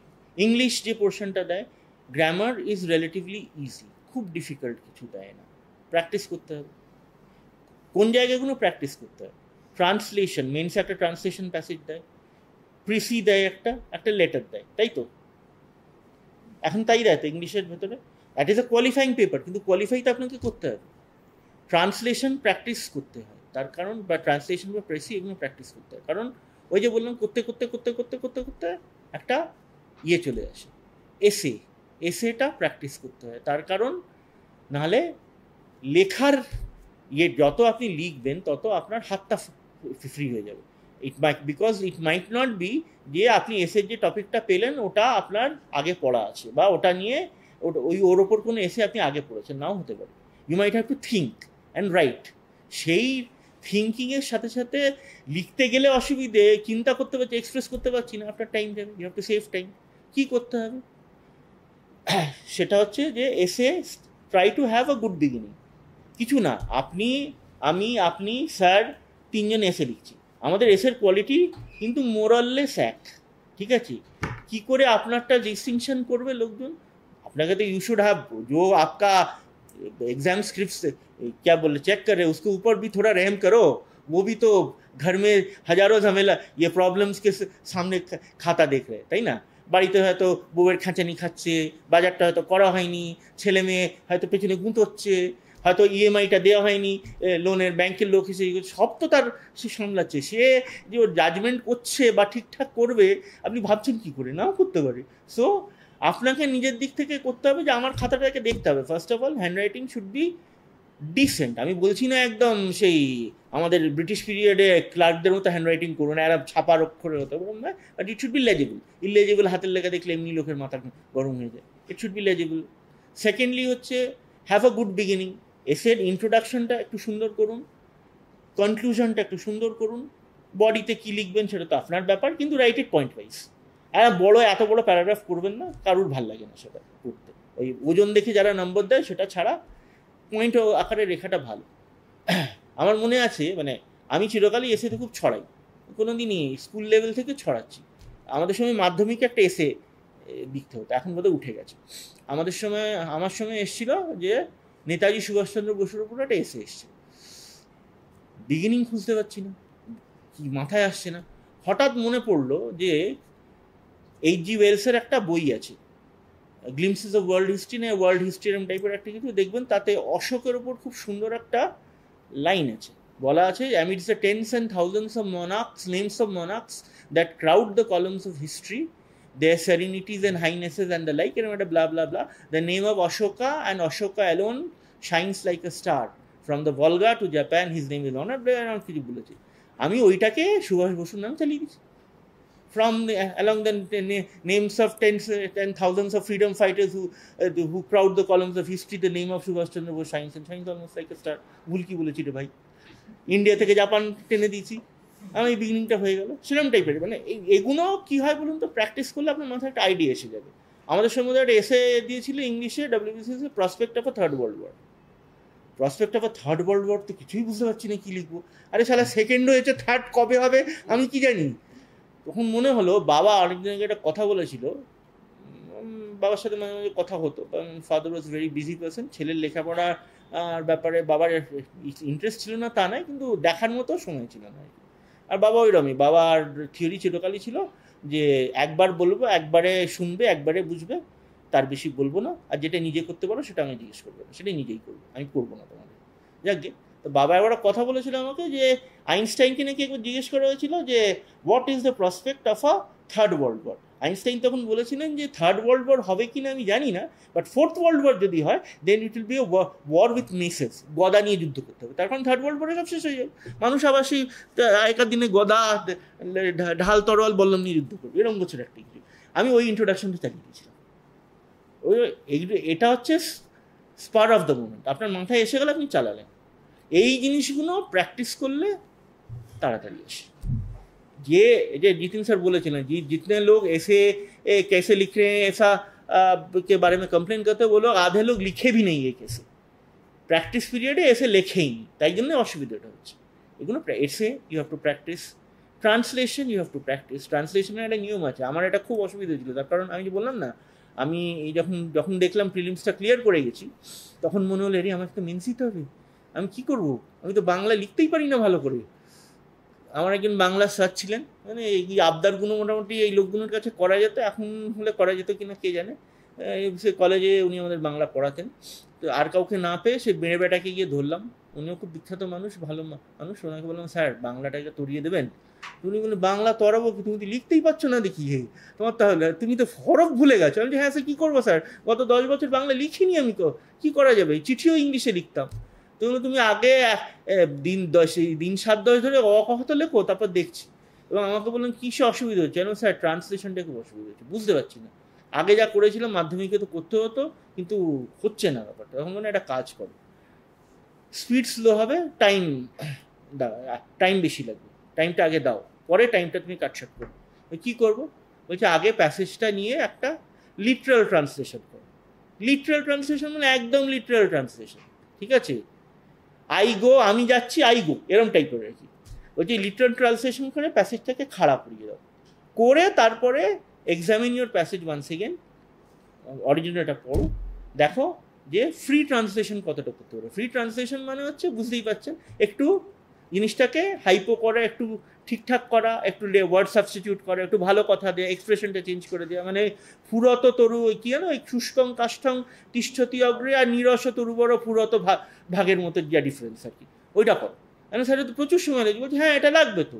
প্রথম প্যাসেজে তোমার 1 ঘন্টা লাগতে পারে, সেকেন্ড প্যাসেজে 55 মিনিট লাগতে পারে, by the time you reach the 10th passage তুমি দেখবে তুমি 1/2 ঘন্টা ওটা নামিয়ে নিয়েছো, অ্যান্ড দ্যাট ওয়ার্কড। মোটামুটি অ্যারাউন্ড 50 প্যাসেজেস আমি প্র্যাকটিস করেছিলাম, কারণ আমার খুব ভয় ছিল ট্রান্সলেশন নিয়ে, পারবো না। এসেটাও তাই, এটাও বলা হয় এসের জন্য first of all don't concentrate on the time, concentrate on your content. আমি এসে একটা ভালো লিখবো, দরকার হলে একদিন আমার চলে যাক, আমি একটা এসে ঠিকঠাক লিখে দেখবো, ঠিক আছে, and get it check by somebody else, যে বোঝেন কোনো প্রফেসর স্যার এখানে ফ্যাকাল্টি আছেন।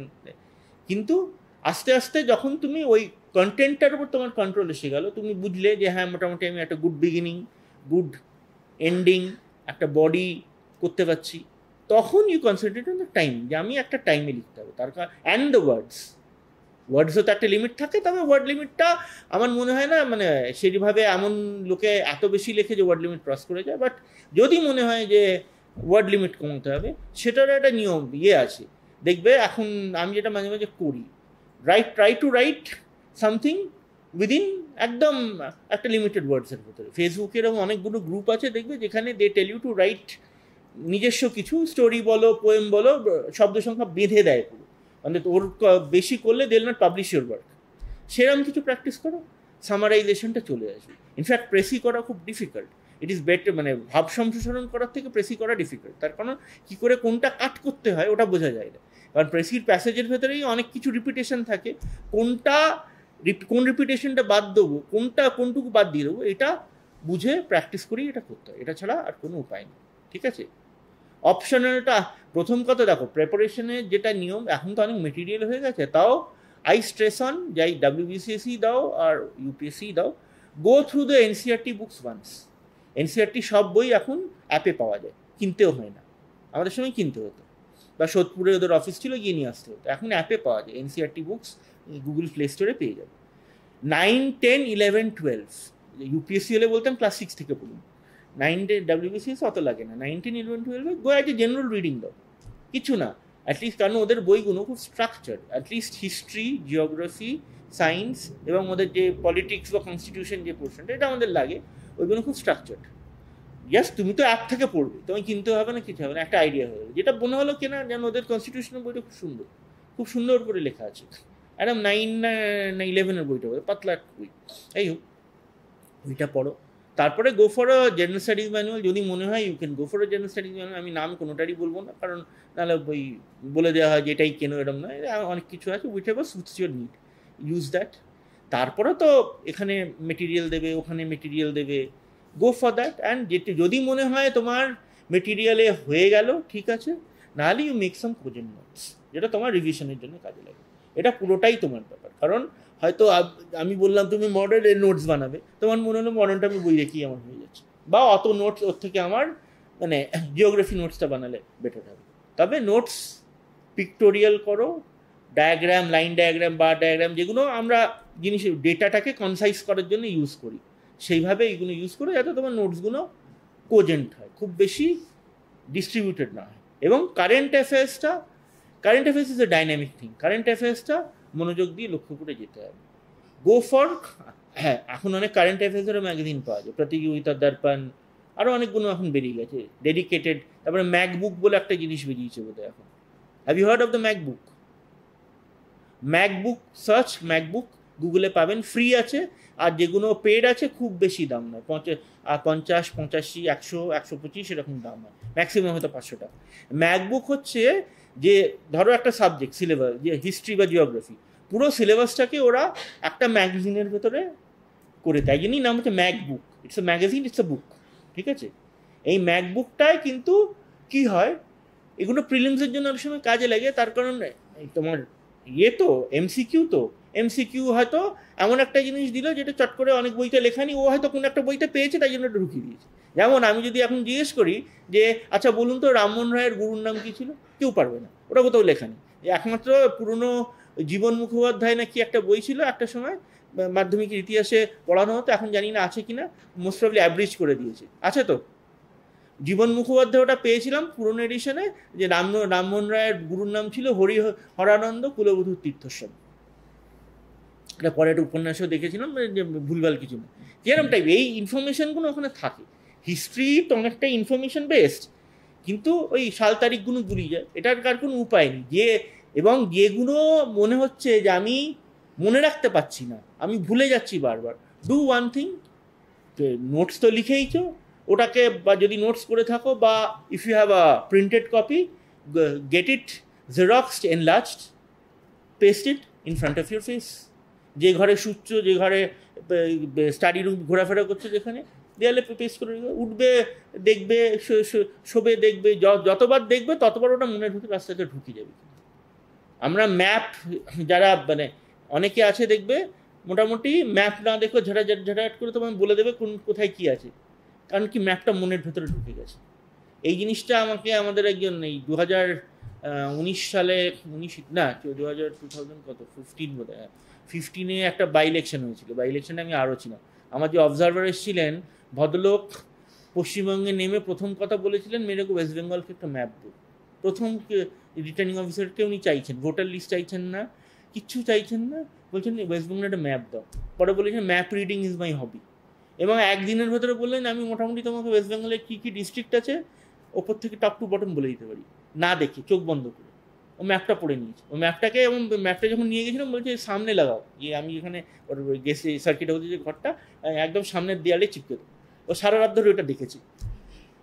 এই জিনিসটা করতে হবে for those things which you can remember, যে জায়গাটা তোমার মনে হচ্ছে বারবার পড়তে হচ্ছে, ভুলে যাচ্ছে, চোখের সামনে রাখো, সবসময় চোখের সামনে রাখো।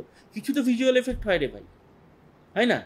হয়তো খেলা দেখে আমরা কী করে মনে রাখি? আমি কী করে বলছি কালকের খেলাটা খুব ভালো ছিল, আমি খেলাটা দেখেছি, অসম্ভব মাছ ছিল দেখেছি, ওটা আমার মনে আছে। আমার তো মনে রাখা নিয়ে কথা, তার কারণ আমাদের মেমোরি পাওয়ার যাই থাক, ঘটনার ঘাত প্রতিঘাতে এক্সটার্নাল ইয়েতে কী বলবো, external due to external reasons, external incidents, সেটা কমে আসে।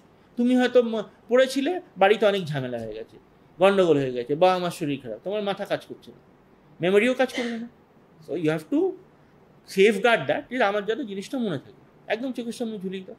তার কারণ at the end of the day তোমার পড়াটা তোমাকেই পড়ে যেতে হবে। Nobody will save you, nobody will redeem you, ওটা তোমাকেই করতে হবে। And whatever you study, you have, ওটাই তোমার, তুমি মানে you are going to face the bowler, তোমার ওই pad, gloves, armguard, shinguard, helmet, ওটাই যা পরে এসছো ভাই, ওটাই তোমায় বাঁচাবে। বাউন্সার তোমার মাথায় লাগবে কি না ওটার উপরেই ডিপেন্ড করবে, ঠিক আছে?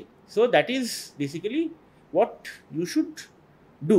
এবং ওই যে বললাম নোটস প্রেজেন্ট করবেন, যেগুলো চুজ করবেন, দেখবেন প্রথমত প্রিলিমসে অন্তত পাস্ট কোয়েশ্চেন্স অ্যানালাইজ করবেন। এখন অনেকগুলো ওয়েবসাইট আছে বা অনেকগুলো জায়গা আছে, গুগলেই পাবেন, যেখানে টপিক ওয়াইজ কোয়েশ্চেনগুলো সেগ্রিগেট করে দেওয়া আছে। কোন পোর্শন থেকে প্রিলিমসে কী কী কোয়েশ্চেন এসছে, কোন চ্যাপ্টার থেকে এসছে, সেটা দেখে নেবেন। সেই কোয়েশ্চেনগুলো দেখলেন। ইন অ্যাডিশন টু সেই চ্যাপ্টার, ধরো তোমার গুপ্তা এম্পায়ার, ঠিক আছে, গুপ্তা এম্পায়ারের ওপরে প্রিলিমসে কী কী কোয়েশ্চেন এসেছে last 20 years you will get, ঠিক আছে? এরপরে গুপ্তা এম্পায়ারটা তুমি খুললে, যেটা আছে সেটা তো তোমার, যেগুলো তুমি যেখানে দেখছো যে যে কী কী এসছে, সেখানেই তো along with the questions the answer আর দেয়। So you know the answer of those question. বাকি তোমার যেটা মনে হচ্ছে যেটা আসতে পারে সেটুকু তুমি নোট করে রাখো, দ্যাট উইল সার্ভ, ঠিক আছে? এমন তো আমি তো বলছি বারবার, যত মানে আমরা ছোটোবেলায় বলতাম যে অঙ্কের পরীক্ষা দেওয়া সবচেয়ে সোজা, কেন? অঙ্কের পরীক্ষা দিয়ে কিছু মনে রাখতে হয় না, ফর্মুলা ছাড়া কিছু মনে রাখতে হয় না, কিছু চোতা নিয়ে যেতে হয় না, ও সব তো মাথায় আছে। আর কি, আর ফর্মুলাগুলো হয়তো একটা কাগজে লিখে নিয়ে গেলাম, বাথরুমে গিয়ে মাঝে দেখে নিলাম, তাই তো? এটাও তাই, তুমি যত তোমার নোটস যত ছোট হবে তত এফেক্টিভ করতে পারবে, তত তোমার মনে রাখার সুবিধা। কারণ ওইভাবে সেই মানে পরীক্ষার দিন ঘাড়ে করে এত কাগজপত্র নিয়ে তুমি দেখারই সময় পাবে না, অর্ধেক সময় এত টেনশন থাকবে। তার থেকে get the homework done before, যাতে ওই সময় টেনশনটা না থাকে। ওই it all depends how you handle the situation. 2008-এর পঞ্চায়েত ইলেকশনের আগের দিন রাত্রিবেলা প্রচণ্ড ঝড় হলো, আমি বাড়ি যেতে পারলাম না, মাঝ রাস্তায় গিয়ে আবার অফিসে চলে এলাম ভয়ে, কালকে কি হবে ভাই, যদি গন্ডগোলায় পুরো আমি ভিডিও আমার ঘরে মাঠটা পড়বো। এখন ভিডিও পঞ্চায়েত ইলেকশনের সর্বস্ব, মানে কী বলে ভালো হলেও ভিডিও, খারাপ হলেও ভিডিও, মার ভিডিও খায়। আমার পাশে তমলুক ব্লকে খালেদা পলিটিক্যাল পার্টির কাছে পড়ে শুনলাম, খালেদা সন্ধ্যেবেলা থেকে মেয়েকে নিয়ে ঘুরে বেড়াচ্ছে, ওর প্রিপারেশন হয়ে গেছে, ওর কী করো কোনো চিন্তা নেই, টেনশন নেই, তাই নিয়ে ঘুরেছে। আমাকে ওর আমার ব্লকের লোকে, স্যার আপনি টেনশন করছেন, ওখানে খালেদ সাহেব তো মেয়েকে নিয়ে দিব্যি ঘুরে বেড়াচ্ছে গাড়িতে করে। হ্যাঁ, ওর প্রিপারেশন ভালো হয়েছে আমার থেকে, ওর টেনশন নেই ওই জন্যে। আমার এখানে বন্যার ভয় আছে, ঝড়ের ভয় আছে, আমি তাই জন্য টেনশন করছি। কী করা যাবে? It's all that. তোমার প্রিপারেশন যদি ঠিকঠাক থাকে, you will remain without tension and free before the examination. গল্প তোমাকে বানাতে জানতে হবে। আরেকটা জিনিস, এটাও দরকার লাগে। আমার সেকেন্ড বারে 2005-এ হিস্ট্রি ছিল, তো আমি ওয়ার্ল্ড হিস্ট্রিটা কোনোদিন পড়িনি, কারণ স্কুল থেকে কোনোদিন আমাদের সিলেবাসে ছিল না। আর ওয়ার্ল্ড হিস্ট্রিতে যেটা আমার সবচেয়ে অসুবিধা হয় সেটা হচ্ছে রাজাদের নামগুলো আমার বড্ড গুলিয়ে যায়। চার্লস ওয়ান ইংল্যান্ডেরও রাজা ছিল, চার্লস ওয়ান ফ্রান্সেও ছিল। কোন চার্লসের কথা বলছি, কী করে মনে রাখবো? এটাতে তো চন্দ্রগুপ্ত অন্তত ছোটোবেলা থেকে পড়ে এসেছি, এটা মৌর্য, এটা চন্দ্রগুপ্ত 1-2 জানি, এর মৌর্য তো দুটো ছিল না। সেরকম এই কনফিউশনটা হয় না। এই ইউরোপিয়ান হিস্ট্রিতে কনসেপ্টটা, এই প্রবলেমটা হতো। নিও ওরিয়েন্টালিজম বলে এডওয়ার্ড সাইদের বোধহয় একটা কোনো কনসেপ্ট ছিল, মানে কিছু আছে ওয়ার্ল্ড হিস্ট্রিতে, আমার কিচ্ছু জানি না ওইটা নিয়ে। তা যা হয়, পিএসসির পরীক্ষায় তো পিএসসি সিটটা পড়েনি, পাশে একটা স্কুলে পড়েছিল, ওখানকার টিচারটা একটু লিনিয়েন্ট ছিলেন। নর্মালি পিএসসিতে হলে তুমি ওয়াশরুমে গেলে একজনকে একটা সময় অ্যালাউ করে, দুজনকে অ্যালাউ করে না, ওখানে অ্যালাউ করেছিল। তা আমি ওয়াশরুমে গিয়ে দেখি 2 মক্কেল সিগারেট ফুঁকছে। বা এদের তো ভারী ভালো এটা পড়াশোনা, একদম সিগারেট ফুঁকছে, কোনো টেনশন নেই। আমি ওদের একজনকে বললাম যে দাদা কি ওরিয়েন্টালিজম নিউ ওরিয়েন্টালিজম আইডিয়া আছে? আরে পড়োনি, ওই তো সে 2-1 লাইনে বলে দিল। আমি ওটাকে গল্প বানিয়ে লিখে দিলাম, কি করবো, আমি আর কিছু জানি না। তো গল্প বানাতে জানতে হবে, যেখানে গল্প বানানোর দরকার গল্প বানিয়ে দিতে হবে, কিন্তু যেটা জানি সেটা জানতে হবে। যেমন আমাদের সঙ্গে একটা কোয়েশ্চেন এসেছিল হরপ্পান সিভিলাইজেশন নিয়ে, ওটা ছোটোবেলা থেকে পড়ে আসছি, ক্লাস 3 থেকে হরপ্পা পড়ছি, আইবিসি পড়ছি, মহেঞ্জোদারো পড়ছি, মোটামুটি কাশ্মীরে পর্যন্ত সেন্টার পাওয়া গেছে, এটাও জানি আর কি। ওইটা লিখতে অসুবিধা হয় নাকি? মোটামুটি ওইটা একদম ছবির মতো পয়েন্ট দিয়ে, কিন্তু বেশি লম্বা পড়িনি, 1 পাতা কত 5-6 লাইন, একটা পুরো পাতা 5-6 লাইন, তার মানে আমি পয়েন্ট দিয়ে দিয়েছি, তো 15-16টা পয়েন্ট দিয়েছি, ইলাবোরেট করার দরকার নেই হতো। I save time. এইগুলো, এই জাজমেন্টটা করতে হবে, আমি কোনটা কতটা জানি, কোনটা কতটা গুছিয়ে লিখতে পারবো।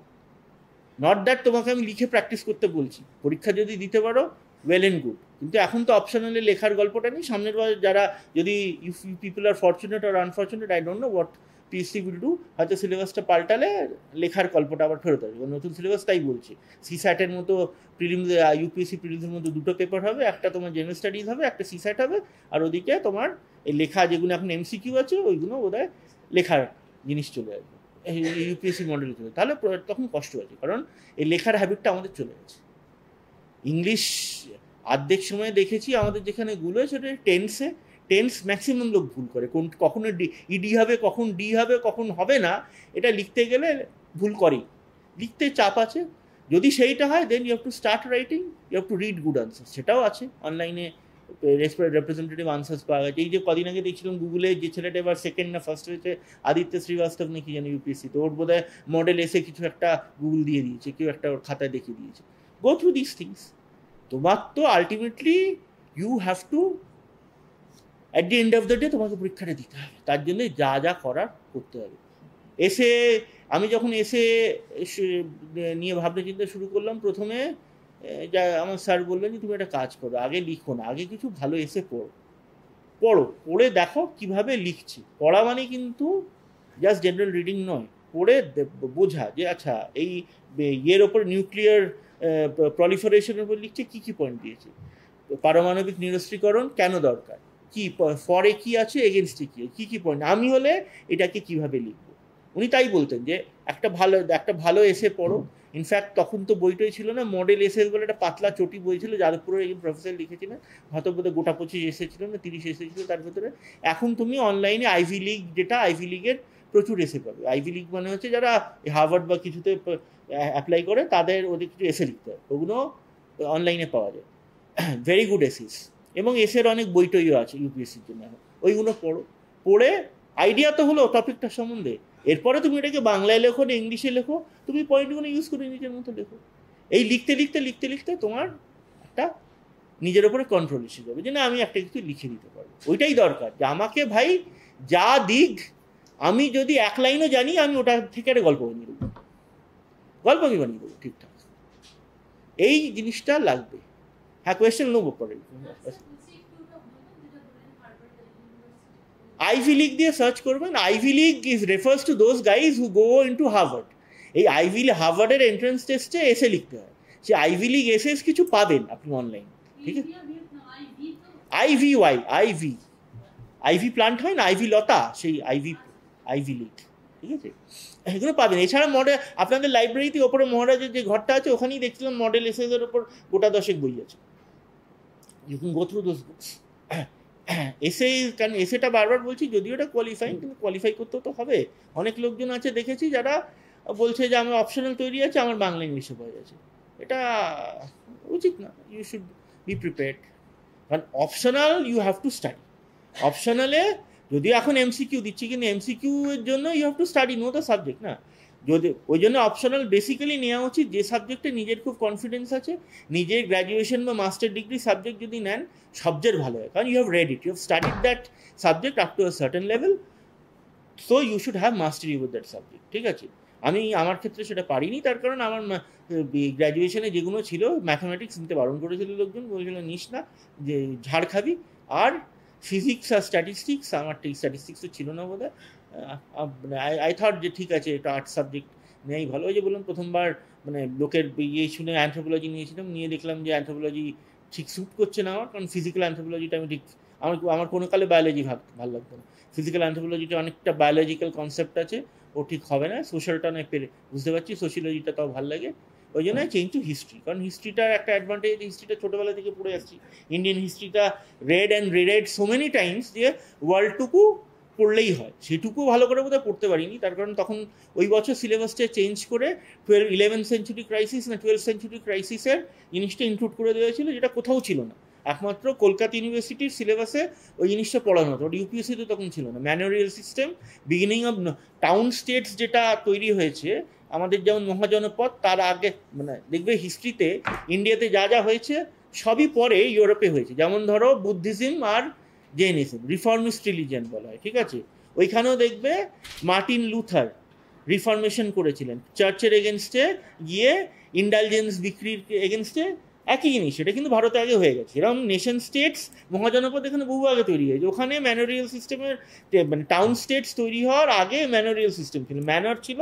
ম্যানারে প্রভু থাকতেন, তার সমস্ত চাকর বাকর, সার্ভ, ভূমিদাস, মানে কৃতদাস সবাইকে নিয়ে। This is the manorial system. Manor এক একটা ইউনিট ছিল, it was the unit of economy also at that point of view. সেটা ভেঙে আস্তে আস্তে স্টেটস, যাই হোক, সেই জিনিসটা তখন ইন্ট্রোডিউস করা হলো সিলেবাসে। So that was completely unknown. ভালো করে এই ওয়ার্ল্ড হিস্ট্রিটা পড়িনি। আর তারপর ওই যে বললাম একটা টাইমটা কম পেয়েছিলাম। আমার যেটা ইন্ডিয়ান হিস্ট্রি কী আছে, ইন্ডিয়ান হিস্ট্রি পড়েছি বলে মোটামুটি একটা আইডিয়া আছে, খুব কম টাইম দিলেও মোটামুটি পড়ে ব্রাশ আপ করে নিতে পারবো। মানে ওয়ার্ল্ড হিস্ট্রি তো সামথিং নিউ। তারপরে এতগুলো দেশ, একটা দেশ সামলাতে পারি না, একটা সারা পৃথিবীর এতগুলো দেশ, কোথায় কি যুদ্ধ হয়েছে, কে কাকে গুলি করে দিল, ওয়ার স্টার্ট হয়ে গেল। Incidentally the first world war started. বোধহয় আজ ডিউক অফ সারাজেভোর ডিউককে অ্যাসাসিনেট করা হয়েছিল, তার থেকে first world war started. Austro কি এম্পায়ার যেন, অস্ট্রো হাঙ্গেরিয়ান এম্পায়ার না হ্যাবসবার্গ এম্পায়ার, ওনারই কিছু হবে। এখন আমি ওয়ার্ল্ড হিস্ট্রিটা পড়ি না, ওই জন্যই আর মাথায় নেই। এইভাবেই optional you have to prepare. Optional প্রিপারেশনের সাথে অন্যগুলো যে প্রিপারেশনটা, polity I recommend, this is a very good book, Laxmikanth যে পড়তে পারেন ভেরি গুড। এছাড়া আমাদের বাঙালির একটা বই আছে, খুব খারাপ নয়, যারা বাংলায় পড়বে, ননাদি কুমার দাস মহাপাত্র, সেটার নাম, খুব খারাপ নয়, ওটা বেশ ভালো। বরং মানে নতুন এডিশনটা অনেক কিছু ইনক্লুড করেছে। এই যে আপনাদের বোধহয় যারা করেছেন, ক্লাস করছেন, তাদের বোধহয় সেই how it all started, regulating act, পিটস India act, charter act 1833, এই নিয়ে বোধহয় একটা পাওয়ার পয়েন্ট প্রেজেন্টেশন আপনাদের জন্য বোধহয় তৈরি হয়েছে। সেইটা অনেক কিছু আছে যেগুলো এটাতেও ভালো করে নেই, ওটা অনাদি কুমার দাস মহাপাত্রে আছে, বাংলাটায় আছে। D D Basu is a good book for constitution of India. ইকোনমিক্সের অনেক বই আছে, এবং ইকোনমিক্সটা বেসিক্যালি ওই সাবজেক্টটা একটু লেবার দিতে হয়, তার কারণ it is a technical subject, একটু বোঝার ব্যাপার আছে। ইন্ডিয়ান ইকোনমিক্স পোর্শন তো মাইক্রোর একটা আইডিয়া না থাকলে একটু বুঝতে অসুবিধা হবে। ওটা ক্লাস নোটস বা স্যার পড়াচ্ছেন ওগুলো ফলো করবেন, অসুবিধা হওয়ার কথা নেই। Current affairs you should update yourself, go for a newspaper. এখন নিউজ পেপারও কিনতে হয় না, ওটাও অনলাইন পাওয়া যায়। টেলিগ্রামে অনেক চ্যানেল আছে যেখানে এডিটোরিয়ালগুলো পরপর দিয়ে দেয়, কারণ ইউপিএসসিতে একটা এডিটোরিয়াল অ্যানালিসিস হয়। You have to analyse editorial, কারণ ওর ওপরে আপনাকে কোয়েশ্চেন দিতে পারে কারেন্ট অ্যাফেয়ার, বা ওটার সাথে লিঙ্ক কিছু কোয়েশ্চেন দিতে পারে, ওই জন্য ওরা ওটা পড়ে। Go for any 2 news paper, 1 news paper of your choice, যেটা আপনার যেটা চয়েস। লোকে হিন্দু বলে হিন্দু পড়তে পারেন, ইন্ডিয়ান এক্সপ্রেস বলে ইন্ডিয়ান এক্সপ্রেস পড়তে পারেন, বাংলা অবশ্যই স্বকীয় স্টেটের সংবাদপত্র পড়বেন, আনন্দবাজার বা হোয়াট এভার যেটা। এবং শুধু এটা অ্যানালাইজ করা। আমি যেটা করতাম সেটা প্রথম দিকে আরম্ভ করেছিলাম, তারপরে দেখলাম বড্ড টিডিয়াস হয়ে যাচ্ছে। সেটা হচ্ছে আর্টিকেলগুলো পড়তাম যেটা মনে হতো ইন্টারেস্টিং, ওটা কাঁচি নিয়ে ঘ্যাঞ্ঝাচ করে কেটে একটা ইয়েতে খাতায় পেস্ট করে দিতাম, রাখতো। ওই খাতাটা মাঝে মাঝে উল্টে উল্টে দেখতাম, যখন কিছু করছি না ওই যে খাতাটা উল্টে উল্টে দেখছিলাম, খবরগুলো কী আছে কী পড়েছিলাম, এই কিছুটা মাথায় থেকে যায়। সবই দেখো basically ultimately first civil service thumb rule যেটা বলে, এবং এটা ঠিকও অনেক ক্ষেত্রে, খুব ট্যালেন্টেড যারা অনেকে আছে তারা ছাড়া মোটামুটি সিভিল সার্ভিস ইজ কী বলবো, it's one master bed fellow. Civil service চাইলে ভাই অন্য অনেক কিছু ভুলে যেতে হবে, এটা ছাড়া উপায় নেই। তার কারণ আমি বললাম না অ্যাভারেজ ইন্টেলিজেন্স আমি তো তার থেকেও নিচে, মিনিমাম লেভেল অফ ইন্টেলিজেন্স। যারা ব্রেনি লোকজন তাদের অত পড়তে হয় না, they can do many things at once, performance খারাপ হয় না। আমাদের সেন্ট জেভিয়ার্সে টপার ছিল ওই যে লাখোটিয়া কম্পিউটার সেন্টার, শুনেছেন? আগে ছিল একটা সময়, এখন আর নেই বোধহয়। লাখোটিয়া কম্পিউটার সেন্টারের মালিকের মেয়ে অর্চনা লাখোটিয়া, সে সারাক্ষণ পার্টি করে বেড়াতো, স্ট্যাটিস্টিক্সে 50-তে 49 পেত। ও কোনোদিন ওর 49 আর 48-এর নিচে নাম্বার আসেনি। সেকেন্ড হাইয়েস্ট হতো আমার, সেটা থাকতো 29, 20 মার্কসের ডিফারেন্স থাকতো সবসময়। I don't know how she did it, but she was brainy. কিছু করার নেই, কারণ ব্রেইনি দু একটা লোকজন বেরিয়ে যায় পৃথিবীতে, ঠিক আছে? যে টপার হয় ইউপিএসসি, ইনফ্যাক্ট গতবারে যে টপার হয়েছিল সে প্রথম বছরে প্রিলিমসই পায়নি, থার্ড অ্যাটেম্প না ফোর্থ অ্যাটেম্পটে পেয়েছিল, বাট আলটিমেটলি পেয়েছে। তো if you get it, everybody will forget that you didn't get it the last 3 times, ঠিক আছে? Nothing succeeds like success.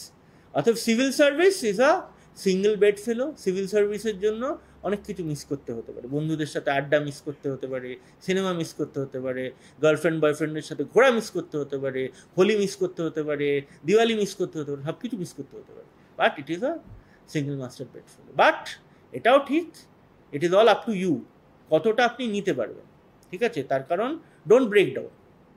ওই যে বললাম ডিমোটিভেশন যেটা হয়, এই জন্য ম্যাডামকে আজ কিছুক্ষণ আগে বলছেন এই ম্যাডামকে যে আপনি অনেকবার অ্যাটেম্প্ট করেছেন, আপনি অন্য জায়গায় অন্য কেউ হলে ডিমোটিভেটেড হয়ে যেত। কারণ কি হয়, মোটিভেশন লেভেল টিকিয়ে রাখা খুব মুশকিল, একটা সময় ডিমোটিভেটেড লাগবেই, যে কোনো লোকের লাগে। If you don't taste the fruits of success easily, demotivated লাগাটাই স্বাভাবিক। যদি না লাগে তাহলে তোমার ভাই স্ট্রেংথ অফ ক্যারেক্টার অন্য জিনিস, এবং you made of different material, নমস্কার তোমার, মানে ইউ রিয়েলি বি স্যালিউটেড। কিন্তু ডিমোটিভেটেড লাগবেই, তখনই পারফরমেন্সটা কমে যায়। মোটিভেশন না থাকলে পারফরমেন্স থাকবে না, ইচ্ছে থাকবে না। কিন্তু ডিমোটিভেশনটা কেন আসে? ফার্স্ট অফ অল, তুমি যদি ওরকম একটা স্ট্রেসফুল লাইফ লিড করো, মানে ইন্দ্রিয়ের দ্বার রুদ্ধ করি যোগাসন করে যাচ্ছি আর কি, সেটা বেশি দিন চালানো যায় না। কিন্তু সেটা করতে হয়, ওই ব্যালেন্সটা তোমাকে মেনটেন করতে হবে। তুমি কতটা দিতে পারো, কতটা রাখতে পারো, বা তোমার আশেপাশের লোক তোমায় কতটা সাপোর্ট, এটাও কিন্তু ফ্যাক্টর। বাড়িতে কতটা সাপোর্ট পাচ্ছে, এটাই আমরা পাই না। যারা পায় তারা খুব থ্যাঙ্কফুল, ঠিক আছে? আমি যখন পরীক্ষা দিয়েছিলাম তখন বাড়ির people around me, it didn't matter to them weather I succeeded or not. কিছু একটা করে বেড়াচ্ছে, লোকে বলছে, নিজে বলছে WBCS দিচ্ছে, ও বলছে, লোকজন বলছে WBCS দিচ্ছে, যদি পায় তখন দেখা যাবে, না পাওয়া গেলেও কিছু করার নেই, মানে এরকম একটা অ্যাটিটিউড ছিল। ঠিক আছে, চলো নিতে হয়েছে। অনেকের যদি একটা ভালো সাপোর্টিং এনভায়রনমেন্ট থাকে বাড়িতে, তার গুড লাক, তো তার সাকসেস রেটটা বেটার হওয়া উচিত। আবার নাও হতে পারে, সে ওটা সত্ত্বেও যদি ধারায়, সেটা তার ফলই, তাই না? সুতরাং এই অনেকগুলো ফ্যাক্টরস করে। বাড়ির অর্থনৈতিক অবস্থা কীরকম, তুমি যদি sole breadwinner of your family হও, তাহলে নর্মালি একটা ছেলে বা মেয়ে যদি যার বাড়িতে ওই অর্থনৈতিক সাপোর্টটা আছে, সে স্টাডিতে যতটা টাইম দিতে পারবে, তুমি পারবে না। তোমাকে তখন আরও বেশি কৃচ্ছ সাধন করতে হবে, তখন তোমাকে অফিস সামলে তোমার পড়াটা করে নিতে হবে, তখন অনেক কিছু ভুলে যেতে হবে লাইফ থেকে। কিন্তু এটা টপাররা বলেও শুনেছি, অনেক ইউপিএসসি টপার বা যে টপারকে বলতে শুনেছি যে, আর এবছরই যে মেয়েটা ফার্স্ট হয়েছে, ছেলেটা ফার্স্ট হয়েছে, বলেছে যে 1-1.5 বছর আনসোশ্যাল থেকে অ্যান্টি সোশ্যাল হয়ে গেছিল, কোনো রকম সংস্পর্শ রাখতাম না। তার কারণ if you know what you have to study and you মানে মোটামুটি কতটা লেভেল অফ স্টাডি তুমি করলে তুমি নিজের একটা কনফিডেন্স লেভেলে থাকতে পারো যে না ভাই, আমি এবারে লড়কে লেঙ্গে পাকিস্তান, যা আসবে দেখে নেব। ওই লেভেলটা পৌঁছতে তোমাকে যে এফর্টটা দিতে হবে, তাতেই দেখবে তোমায় অনেক কিছু ভুলতে হবে, ঠিক আছে? But don't get what should I say sick, অসুস্থ হবেন না, সেইটুকু করুন। এবং অবভিয়াসলি ওই জন্য মাঝে মাঝে ব্রেকস নিতে হয়, কিন্তু it helps and you come back. আমাদের মাধ্যমিক যখন শেষ হলো, আমাদের সময় মাধ্যমিকে ম্যাথস পরীক্ষাটা লাস্ট হতো, জানি না এখন কী হয়, ম্যাথসটা লাস্ট হতো। তখন আমাদের সময় অ্যাডিশনাল বলে একটা জিনিস হতো, অ্যাডিশনাল একটা সাবজেক্ট নিতে হতো, তার মধ্যে 40 বাদ দিয়ে বাকিটা অ্যাড হতো। আমার ম্যাথস নেওয়া ছিল, বেড়ে পাকা তো, যাই হোক। তারপরে রিচ হিস্ট্রি আছে, দাদু নিয়েছিল, বাবা নিয়েছিল, অতএব আমাকে নিতে হবে। এখানে পিয়ার প্রেশারও ছিল। ম্যাথসটা অসম্ভব ধারালাম মানে 84 পেয়েছিলাম। ধারানোরই কথা, তার কারণ আমার একটা টেকনিক্যাল ভুল হয়েছিল। অবজেক্টিভ পোর্শনটা আমাদের স্কুলে অবজেক্টিভ পোর্শনটা আগে করে নিয়ে নিত, তারপরে সাবজেক্টিভটা করতে হতো। মাধ্যমিকে সেই নিয়মটা নেই, আমাকে কেউ বলেনি। অবজেক্টিভটা টাফ ছিল, অবজেক্টিভটা নিয়ে আমি বহুক্ষণ লড়ে দেখলাম। অবজেক্টিভটা আমি ঠিক দাঁত ফোটাতে পারছি না, অনেক অঙ্ক করতে পারছি না। সাবজেক্টিভের জন্য আমি 1.5 ঘন্টা টাইম পেয়েছিলাম, মানে জাস্ট 1.5 ঘন্টা আউট অফ 3 ঘন্টা। 1.5 ঘন্টাই মানে ওয়েস্টেড ফর অন অবজেক্টিভ, যেটা আমার 1/2 ঘন্টার বেশি ওয়েস্ট করা উচিত ছিল, বা হয়তো 45 মিনিট। যাই হোক, কিন্তু মন খারাপ হয়েছিল যে পরীক্ষাটা ভালো হয়নি, ইচ্ছে করছে না। তা আমি ওই একটা সময় বাবা খুব উপকার করেছিল। বাবা আমাকে হঠাৎ করে বইটি বন্ধ করে দিয়ে বলে, যাও চলে যাও। আমি কোথায় যাবো? চলে যাও, হচ্ছে না, ইউ আর নট স্টাডিং, বন্ধ রাখো। এভাবে পড়াশুনো হয় না, বন্ধ রাখো, রেস্ট নাও, টিভি দেখো। আমি কি ঝাড় দেবে নাকি? ভয় লাগছে তখন, ছোটো তো। বলছে না, ঝাড়টার কিছু না, যাও টিভি দেখো, একদিন টেক আ ব্রেক, কিচ্ছু হবে না, এখনও 2 দিন আছি। তুমি যা অ্যাডিশনাল ম্যাথস পড়ে থাকো, তুমি আজকে এক্সট্রা একদিন পড়েও খুব একটা কিছু নম্বর নিয়ে আসতে পারবে না, একদিন বাদ দিলেও তোমার কিছু নম্বর কমবে না। Take a break, take a chill pill. আমি মোটামুটি 2 ঘন্টা 3 ঘন্টা চিলপিল নেওয়ার পরে এসে নিজে বইটাই খুলে আবার অঙ্ক বুঝতে বসে গেলাম। ব্রেক নেওয়া হয়ে গেছে, বুঝে চলে এসেছি, মোটামুটি বয়েন্সিতে চলে এসছি, আবার বাউন্স করে চলে এসছি। ওই জায়গাটা নিজেকে ঠিক করে নিতে হবে যে পড়াশোনা হচ্ছে না, ঠিক আছে, let me take a break for an hour. Sustain বেতে পড়া যায় না, স্পেশালি আমরা যে বয়সে সিভিল সার্ভিসের প্রিপারেশন নিই, আফটার 21, 23, 24, 25, একটু বেশি, অনেক বয়স্কও আছেন এখানে হয়তো। সেই সময় কী হয়, রিটেনশন পাওয়ার কমে যায়, মনটা আগের মতো, ব্রেনটা আগের মতো সেইভাবে ইয়াং নয়, কাজ করে না। হ্যাঁ, এক্সপিরিয়েন্স বাড়ে, অনেক কিছু আমরা এক্সপিরিয়েন্সে সলভ করে নিই, বুঝে যাই, কিন্তু অনেক রকম ব্রেন সেল কিছু হয়তো করতে আরম্ভ করে, ডিকে করতে আরম্ভ করে।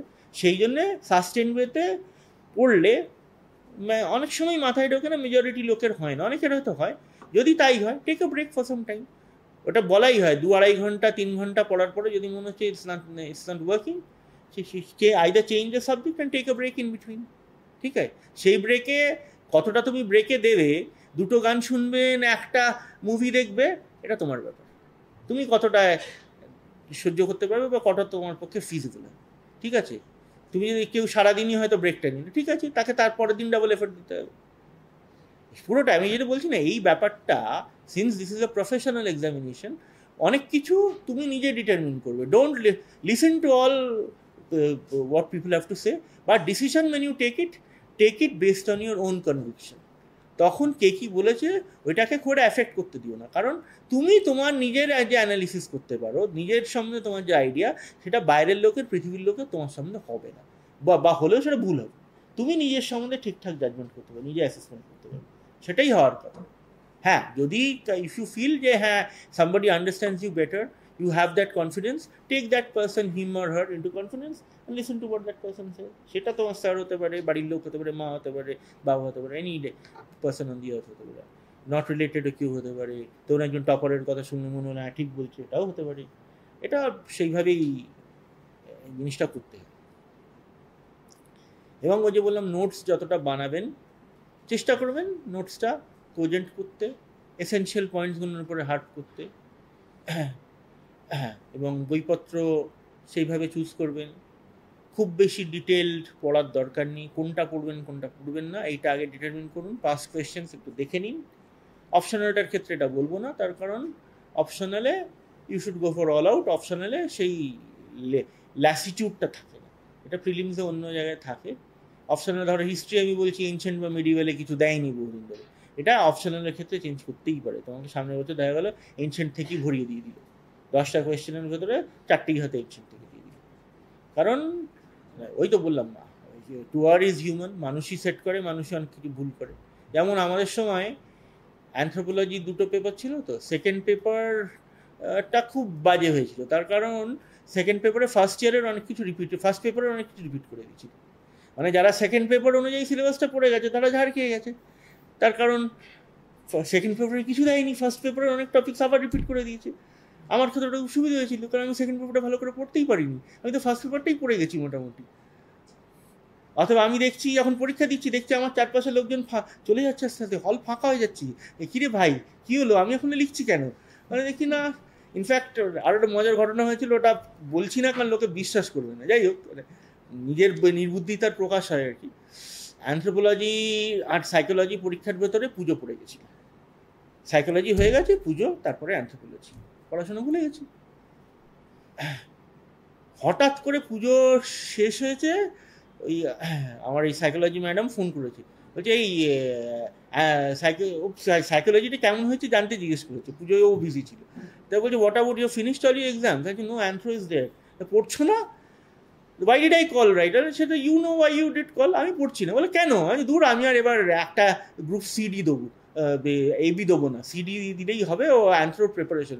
বলছে পাগল, এখনো 15 days পড়ে আছে তোমার পরীক্ষা দিতে, তুমি পড়ছো না কেন? আমি আমার অ্যানথ্রোপোলজি ঠিক, মানে আমার সাইকোলজিতে যে অ্যাকচুয়ালি, তাই সাইকোলজিতে আমার যে কনফিডেন্সটা ছিল অ্যান্থ্রোতে ছিল না, তার কারণ সাইকোলজিতে আমি পড়েছিলাম, পরীক্ষা দিয়েছিলাম, আই ওয়াজ মোরলেস প্রিপেয়ার্ড, একটা টিউটরও ছিল। অ্যান্থ্রোলজি আমি কারোর কাছে পড়িনি, অ্যাকচুয়ালি কিছু নোটস ছিল, সেটা আমি বুঝতে পারতাম না, অনেক জায়গায় বুঝতে পারতাম না, ছেড়ে দিতাম। সেই অগবধূ সুন্দরী দেখেছেন, অগবধূ সুন্দরীতে সেই মৌসুমীর প্রোনাউন্সিয়েশনের নিয়ে যেটা বুঝতে পারছে না কেটে দিচ্ছে বা খেয়ে নিচ্ছে, সেরকম টাইপ হয়েছে, এটা বুঝতে পারছি না, এটা ছাড়, এটা আসবে না, এরকম করছে আর কি।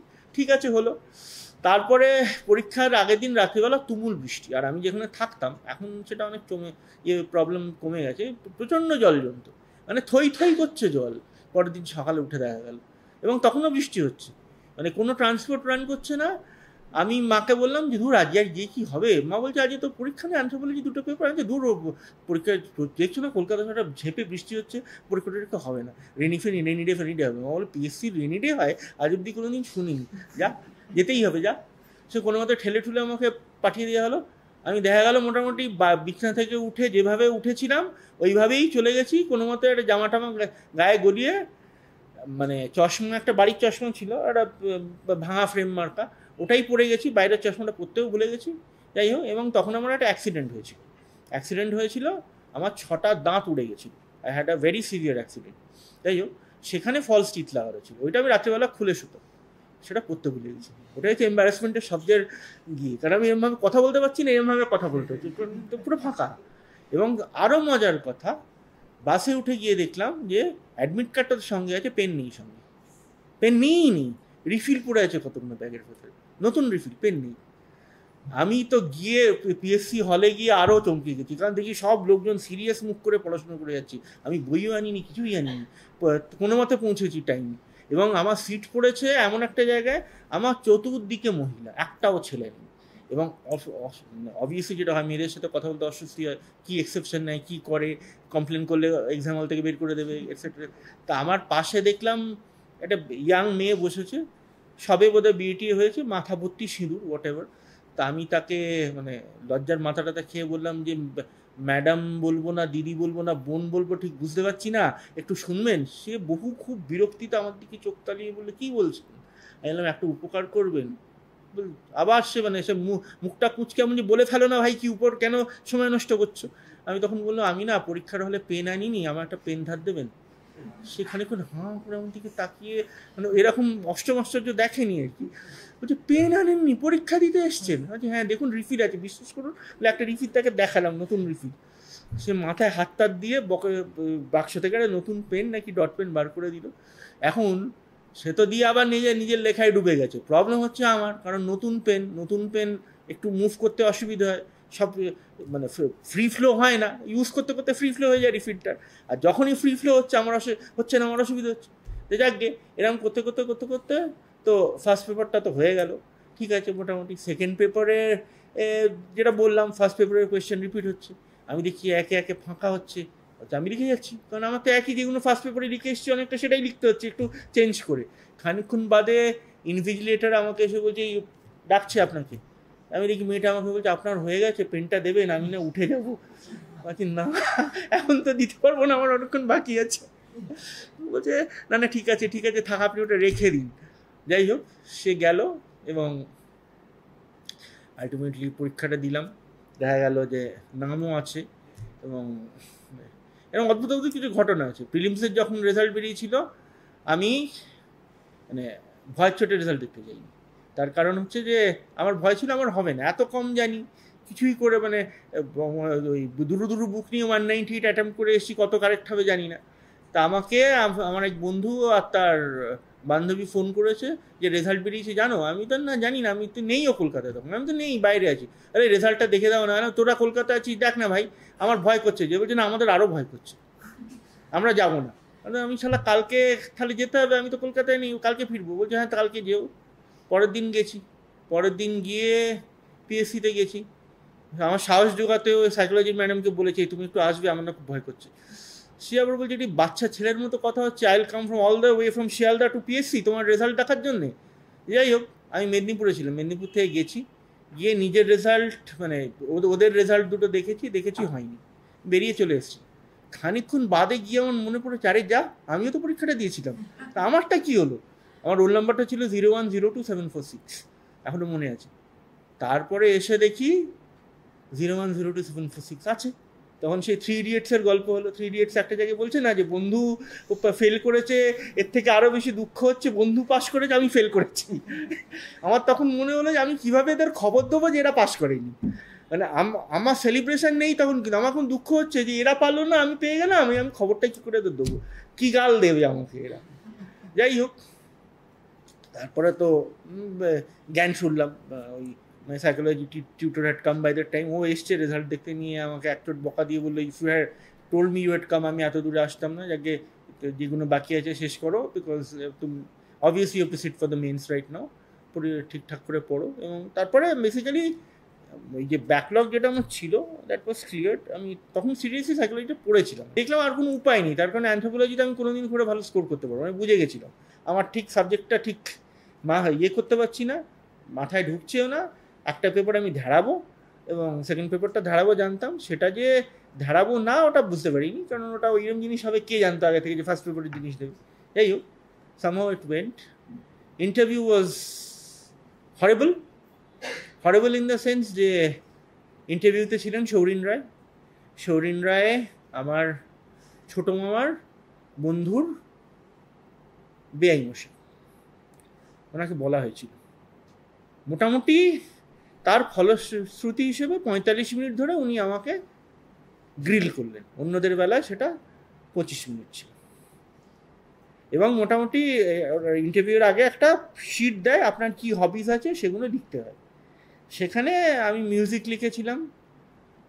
তারপরে ওই যেহেতু my father was A CA, আমি এটা অক্ষম চেষ্টা করেছিলাম চার্টার্ড অ্যাকাউন্টেন্সি পড়ার, পরে দেখলাম যে বাবার যেটুকু ক্যালিবার আছে ওই জেনেটিক্যাল মিউটেশনে আমার সেটুকু নেই, আমার দ্বারা ওই জিনিসটা হবে না। যাই হোক, কিন্তু এই লেখা ছিল যে সিএ ইয়েটা পাস করা আছে, ইন্টারটা পাস করা আছে, তখন ইন্টার ছিল, এখন চেঞ্জ করে গেছে। তো উনি আমাকে বললেন সিএ ইন্টার করেছেন, প্রাইমারি মার্কেট সম্বন্ধে আইডিয়া আছে? হ্যাঁ প্রাইমারি মার্কেট সম্বন্ধে আইডিয়া তো আছে।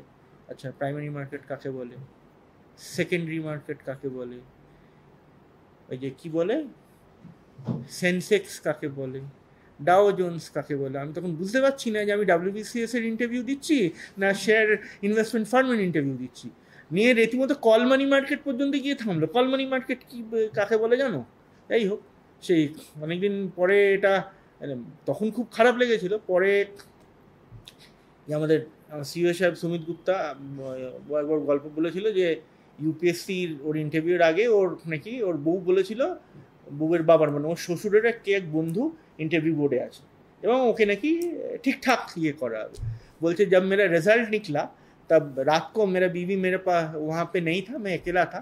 मैं ये चेक किया मेरा रिजल्ट, देखा था कि वो जो मेरा ससुर जी का दोस्त था इंटरव्यू में वही मेरे को सबसे कम नंबर दिया। तो मैंने उस रात को मेरा बीवी को फ़ोन किया, बोला तेरे बाप को उठा। मेरा ससुर को उठाया और बोला आपका दोस्त मेरे को इतना नंबर दिया, এরপরে কখনো আর বলো না যে আমার বন্ধু ইন্টারভিউ বোর্ডে আছে, কারণ তোমার বন্ধু যে কি উপকার করেছে আমার সেটা তো বলে দিলাম। তা আমার তাই মনে হয়েছিল পরে যে সৌরিন রায়কে বলে লাভটা কী হলো, আমি বাসটা কেন খেলাম, যদি না বলতো তাহলে বোধহয় এত বাসটা দিত না। তো যাই হোক, নিয়ে তারপরে আবার বেরিয়ে আরেকবার গ্রিল্ড হলাম। তখন এই 2003 ব্যাচের একজন অফিসার আছে ডোনাদি এখন এসিতে আছে। ডোনাদির বাবা ছিল, সে আরেকটা পিএসসি ইন্টারভিউয়ের বাবা বৃন্দ গোছের, মানে যা যা আমাকে জিজ্ঞেস করেছিল আবার ওনার সামনে বলতে হলে কি জিজ্ঞেস করেছিল আমি কি উত্তর দিলাম, কারণ ওনার মেয়ে তার দুজনে আমার দুটো পরে ইন্টারভিউ ছিল, মানে মেয়েকে প্রিপেয়ার করছে আর কি আসতে পারে। তো যাক গে, this was the first interview. কিছু ঠকানো কোয়েশ্চেন করে, যেমন একটা এক্সাম্পল আছে, সেই অরুন্ধতী ঘোষ যখন ইউপিএসসির চেয়ারম্যান ছিলেন, একটি মেয়ে ঢুকেছিল, মেয়েদের স্মোক করা উচিত কিনা এটা নিয়ে একটা প্রশ্ন করা হয়েছিল। ও তো একটা জ্বালাময়ী ভাষণ দিল মেয়েটি, যে মেয়েদের স্মোক করা উচিত না, করলে এই হয়, এই ক্ষতি হয়, এই ক্ষতি হয়। সব হওয়ার পরে অরুন্ধতী ঘোষ বলে ওকে ওকে থ্যাংক ইউ বলে ব্যাগ থেকে 555-এর একটা প্যাকেট বার করে একটা সিগারেট ধরিয়ে করে ধোঁয়াটা মেয়েটার মুখে ছেড়ে দিয়েছিল। মানে তোমার মতামতটা আমার কাছে এই, তো সেরম টাইপের আর কি। কিছু লোক ঠকানো প্রশ্ন আমাকে জিজ্ঞেস করেছিল, কলকাতা শহর থেকে ট্রাম তুলে দিলে কি প্রবলেম আছে। আমি বলেছিলাম বুড়োদের অনেক অসুবিধা হবে, বুঝছো, তোমার কি বুড়োদের ভাবনার ভাত দেওয়া হয়েছে? কারণ আমার বড় বুঝেছিলাম, আমার ভুলটা হয়েছিল, I should have said tram তুলে দিলে পলিউশন বেড়ে যাবে। That was the politically correct answer. সেটা দিলে এই কথাটা শুনতে হতো। এবং সাইকোলজিস্ট একজন থাকেন বোর্ডে, যে লোকটা শব্দের কম কথা বলে, সবসময় ওয়াচ করে যে ওটাই সাইকোলজিস্ট। সে পদার্থ আমাকে একটু প্রশ্ন করেছিল, সেটা আমি পারিনি। পরে বুঝেছিলাম যে ওই যোগী ভিক না পেলে এই অবস্থা হয়। জন ডিউই সাইকোলজির কোন শাখায় কাজ করেছেন জিজ্ঞেস করেছিল, বলতে পারিনি। পরে এসে মাকে জিজ্ঞেস করতে, মানে আমার সাইকোলজির ইন্টারেস্টটা বেসিক্যালি মার থেকে, কারণ মা সাইকোলজি সাবজেক্ট ছিল। মার বিএডের সময় মানে ইভেন মার কিছু বইপত্র আমি মানে যখন সাইকোলজি প্রথম চুজ করি, মার কিছু বইপত্র পুরনো রয়ে গেছিলো, সেখান থেকে একটা আইডিয়া হয়েছিল। মার কাছেই পরে শুনলাম যে জন ডিউই এডুকেশনাল সাইকোলজি নিয়ে কাজ করেছিল। এটা আমার ম্যাডাম আমাকে বলেনি, কারণ এটা প্রশ্ন ওঠেনি কখনো। He was so old up guy, John Dewey নিয়ে সেভাবে কোনো ইয়েই হয়নি, কিন্তু উনি আমাকে সেটাই জিজ্ঞেস করেছিলেন, এটা পারিনি। পরের বার ওই যে বললাম না, gestation period is important for civil service. যে প্রথমবারে পেয়ে যাচ্ছেন, কনসিডার ইয়োরসেলফ ভেরি লাকি। যদি ঠিকঠাক পজিশন না হয় আবার দিয়ে পরের বার you can try for upscaling or escalation of your performance. যিনি প্রথমবার পাচ্ছেন না, don't get disheartened, take that as your gestation period, take that as an experience, take that as some increase. You are getting more time to increase your knowledge base, clear your conception, getting to decide what not to study next time, so that you study whatever is necessary, যেটুকু আসতে পারে সেই সুযোগটা পাচ্ছেন। Second বারে I was more prepared. নাহলে ওই গল্প লেখার গল্পটা বলতাম না, হিস্ট্রিতে একটা শব্দ শুনে গল্পটা লিখে দিতাম, এরকম দুটো আনসার ওরমভাবেই করেছিলাম। Interview was good because by that time I knew মানে কী জিজ্ঞেস করতে পারে। Same bloody old Saurin Roy was there, এবং দেখে আবার জিজ্ঞেস করেছিলেন তুমি গত বছর এসেছিলে না? আজকে হ্যাঁ, চাকরিটা পছন্দ হয়নি তাই জন্য আবার এসছি। আর কিছু জিজ্ঞেস করেনি উনি, আজ কিছু জিজ্ঞেস করেনি, অন্যরা গ্রিল করেছিল সেবার। তাই কেন পছন্দ হয়নি? হ্যাঁ, যে ওই সারাদিন ধরে বন্ডের ভেতরে গিয়ে দিশি আর বিলিতি মদের হিসেব রাখতে ইচ্ছে করছে না, তাই জন্য। অ্যাকচুয়ালি এক্সারসাইজ তো তাই, ডিলিং উইথ লিকার, এই বন্ডের ভেতরে বসতে হতো বা প্ল্যান্টে বসতে হতো, হিসেব রাখতে হতো, সেটাই বলেছিলাম। বাট সামহাউ উনি আর কিছু জিজ্ঞেস করেননি, আমাকে অন্যরা জিজ্ঞেস করেছিল, অনেক কিছু হিস্ট্রি নিয়ে কিছু জিজ্ঞেস করেছিল, এবং দ্যাট ওয়েন্ট অফ ওয়েল। এই মেনলি প্রেপারেশন, কারণ মোটামুটি দেখুন, it is also good exam, and WBCS আর ইউপিএসসির বেসিক ডিফারেন্স কিছু আছে। অনেকে বলে আইএএস এর প্রিপারেশন করলে ডাব্লিউবিসিএসটা তেমনি হয়ে যায়। I know of IRS railway সার্ভিসের একজন অফিসার জয়দীপদা 4 বার ডাব্লিউবিসিএস দিয়ে পায়নি, 1 বার ইউপিএসসি দিয়ে পেয়ে গেছে। সুতরাং হয়তো হতে পারে ওর প্রিপারেশন ল্যাকিউনে ছিল, ঠিকঠাক সিরিয়াসলি পড়াশোনা করেনি, লোকে এটা অদ্ভুত বলে, কিন্তু সামহাউ ও নিজেই এটা বলেছে, বস আমি ডাব্লিউবিসিএস দিতে ভয় পাই, কারণ আমি 4 বারে পাইনি, ইউপিএসসি আমি 1 বারে পেয়ে গেছি। এটা হতে পারে 4 বারে ও যে ফলিটা বা ও যেটুকু failure made him go on and on, বুঝে গেছে কী পড়তে হবে, ইউপিএসসি তারও বেশি টার্গেট করেছে, ঠিক আছে, এটা হতে পারে। UPSC is a different ball game, অনেক বেশি পড়তে হবে, এথিক্স নিয়ে কিছু পড়তে হবে, তোমার কী যেন বলে international relations, India's relations with outside world, disaster management, government schemes নিয়ে পড়তে হবে। যেমন ডাব্লিউবিসিএসে একটা জিওগ্রাফির পোর্শন আছে যেটা ওয়েস্ট বেঙ্গল রিলেটেড, ওটা মোস্ট অফলি আমাদের সঙ্গে ক্লাস 8-এ পড়ানো হতো, এখন কোন ক্লাসে পড়ানো হয় জানি না। আমি ক্লাস 8-এর বইটা খুঁজে বাট্টার করে পড়েছিলাম। মানে আমাদের সময় বলাই হতো যে WBCS প্রিলিমিনারির জন্য প্রথম প্রিপারেশন স্টার্ট করতে হলে ক্লাস 9-10-এর, তখন তো সিভিক্স ছিল না, আমাদের কনস্টিটিউশন ছিল না, বাকি যেটা ছিল সায়েন্স, হিস্ট্রি, জিওগ্রাফি, ইকোনমিক্স যাদের খানিকটা ছিল, ওই মানে অ্যাডিশনাল ইকোনমিক্স যাদের ছিল, এই বইগুলো একবার পড়ে তারপরে go for general reading of the NCERT books, then go for general studies Bangla. এখন চিত্রটা সম্পূর্ণ পাল্টে গেছে, তার কারণ যারা গতবারে এবারের প্রিলিমস কজন দিয়েছেন, এবারে যে ডিসেম্বরের প্রিলিমসটা হলো, paper was a little tough, তাই তো? অন্যান্য বারের তুলনায় একটু টাফ ছিল তো? কিরম লেগেছে পরীক্ষা? ভালো হয়েছে? হ্যাঁ, একটু টাফ ছিল। এখন মানে আস্তে আস্তে দে আর চেঞ্জিং দ্য ফোকাস, তার কারণ পপুলেশন বাড়ছে, পিএসসি সেইবার অনুপাতে পোস্ট হয়তো বাড়াচ্ছে না। এটা তো what is prelims? Prelims is a screening examination, তাই তো? 25 লাখ যদি তোমার ফর্ম ফিল আপ করে, 25 লাখটাকে 25,000-এ নামাতে হবে ভাই, স্ক্রিন করতে হবে, ছেটে বাদ দিতে হবে। ছেটে বাদ কীভাবে দেবো? মার্কসটা তুলে দাও, 140 করে দাও, 200-র ভেতরে, এমনি লোকজন ছেটে বাদ হয়ে যাবে।